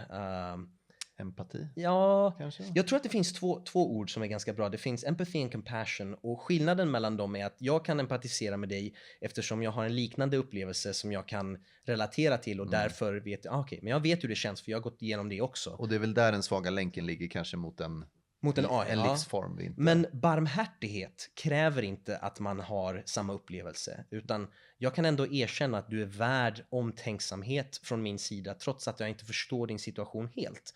Och jag tror det är det som saknas. Det är därför vi ser folk som är så fientliga mot folk som har annan sexuell läggning eller som har annan hudfärg eller whatever. Att de inte förstår exakt vad de går igenom. Och därför tänker jag, men okej, då behöver jag inte vara omtänksam och visa barmhärtighet för dem. Alla kan vara värdiga det.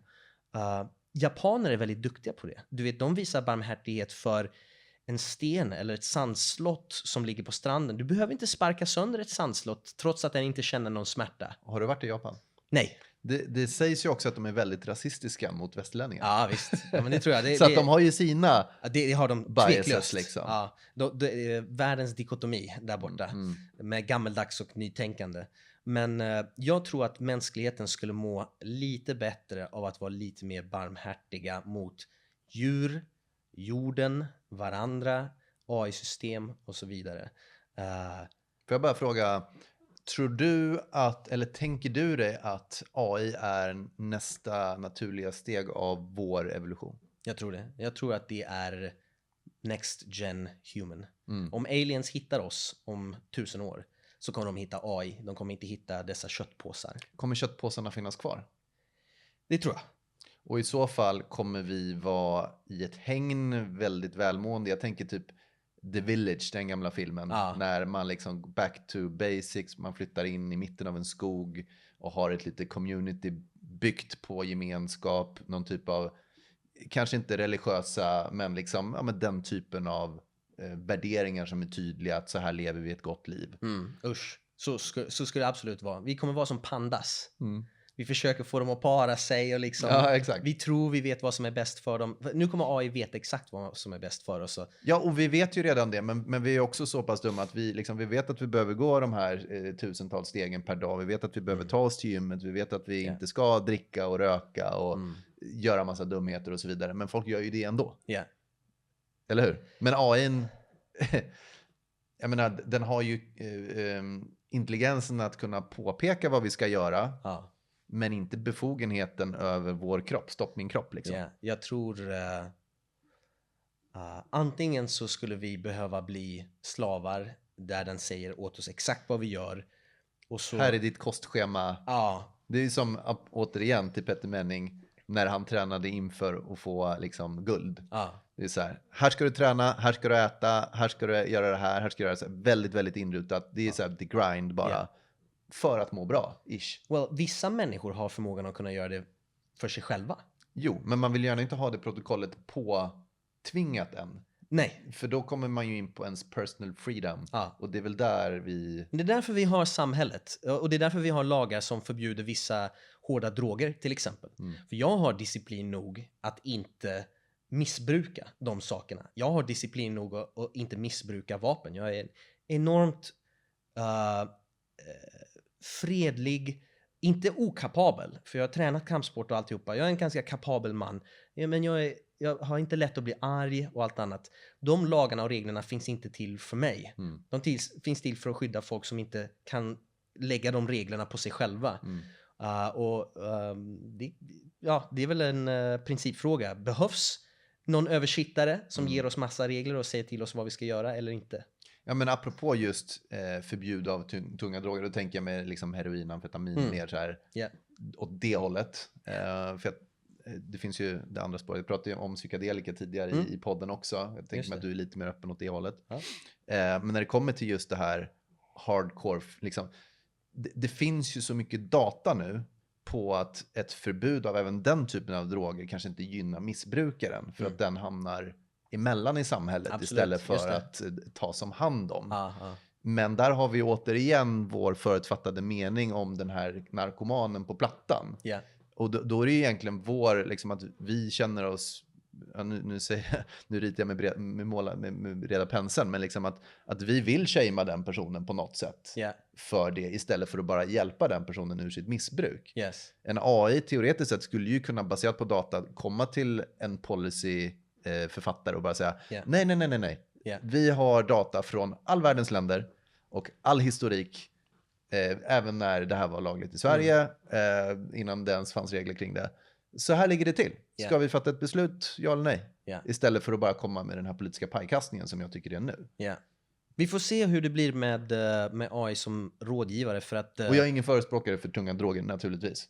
Vill jag ju poängtera också. I don't know, jag menar, det är ingenting som jag skulle ha någon nytta av. Men jag vill gärna att ingenting sånt ska vara olagligt för mig. Nej. Just eftersom jag känner att jag har disciplin att kunna avgöra vad som är lämpligt eller inte lämpligt. Men där är också frågan om du har kört heroin ett par gånger, om du har den disciplinen kvar. För det sägs ju vara svårt. Nej, jag vet inte. För det är lite grann som om man tänker sig Russian roulette. Det är inte olagligt. Så det skulle jag kunna testa och leka ett par gånger. Och slå vad om att det känns sjukt spännande på när man gör det. Men jag har vägt riskerna med min bedömningsförmåga och avgjort att nej, det är någonting jag avstår från. Men om man har en extern rådgivare som kan mycket mer om någonting än en själv, till exempel i träning. Låt oss säga att du vill börja med olympisk tyngdlyftning och så har du en ex-olympier eller rodd. Hur mycket tar du i tyngdlyft? Just nu så är min clean and jerk runt 100 och jag väger 63. Så den är ganska okej, men jag är 40. Så att, jag får tävla med gamlingarna nu. Men om jag har en mästare som coach så är jag sjukt taggad på att ta till mig all rådgivning som den coachen ger mig. Då står inte jag där och så bara, vet du vad, nu har jag inte lust att lyssna på dig. Så jag skulle önska mig eller föreställa mig kanske att ett AI är så övertygande i sina råd att även om det känns ointuitivt, du vet, som med tyngdlyftningen, då säger coachen, fokusera inte på det här, gör exakt så som jag säger, så kommer, jag lovar, det kommer kännas bättre när du har byggt in den rörelsen i kroppen. Det känns inte bra nu, men det kommer kännas bra. Lita på mig. Okej, jag litar på dig. Det är klart du vet. Det är du som är experten. Exakt. Och det är dit jag hoppas att vi kommer. Det är samma sak som om du badar i en isvak. Det är så här, en av anledningarna till att det är obekvämt naturligtvis, för det känns för jävligt. Men det är också så här, hur länge kan jag vara här? Man har ingen tidsförfattning. När kommer mina fötter trilla av liksom, och domna bort? Om man då har en AI som bara, nej men det är lugnt, baserat på din puls, baserat på all statistik jag har. Du ska gå upp om 15, 14, nu ska du gå upp. Liksom så här, bra, tack så mycket. Det är mitt beslut. Men jag får en exakt datacoach. Och där tror jag vi är relativt snart. Blir man inte en slav då ändå? Har du sett de här experimenten på råttor som kan trycka på en knapp för att ge sig själv orgasm? Nej. De bara sitter och trycker på knappen hela dagen. Var inte det heroin också de fick? Eller Ja, säkert. kokain? Det eller finns säkert sådana sånt där. tester också. Ja. Men då har vi ett AI som kan ge oss exakt det vi vill och gör det vi... Det är sjukt svåra frågor. Är det dagens ungdom eller? Jag vet inte. Det kan bli mycket värre. Ja, jo. Eller bättre. Apropå Beroende på vad man flickvännerna tycker. där. Några avslutande visdomsord kanske för lyssnaren. Håll på ett tag. Yes. För det gemene man som kanske tycker ChatGPT är lite kul, pillar lite med det, vill automatisera sina arbetsflöden, lite mer back to here and now. Yeah. Har du liksom dina topp 3 tips för att bli... Jag skulle ge 2 klasser av tips. Ja. Den första är för en person som inte anser sig eller vill vara teknisk på något sätt. Dessa verktyg är så lättillgängliga nu att man behöver inte vara speciellt duktig. Så GPT-4 Omni har liksom en funktion där du kan prata med den fram och tillbaka ganska snabbt. Just det. Försök komma på klyftiga sätt att använda det. Nu råkar jag vara så liksom nyfiken överallt att när någon berättar någonting om en kemisk process, och jag är väldigt dålig på kemi, så ställer jag frågan till den. Vad är citronsyracykeln? Tänk dig om du har Aristoteles bredvid dig hela dagen. Det är en sån resurs. Så använd de här verktygen varje dag. Det är lite som internet. Det kommer vara överallt. Det är inte bortkastad tid att lära sig hur de här sakerna funkar. Och inte bara be den att skriva poesier, utan försök komma på lite coola sätt att tillämpa dem. För att den övningen är viktig också. Och så skulle jag säga för tekniska Jag bara flika in, för det blir ju improv. Alltså improvövning. Att inte bara göra samma workflow hela tiden, utan testa nya grepp, nya frågeställningar. Se vad får man för svar. För ibland så är det ju bara, nej, det här funkar inte. Du är inte där än. Och ibland bara, shit, nu sparar jag 2 timmar per dag. Nice. Det blir samma utmaning som om man har riktiga Aristoteles bredvid sig.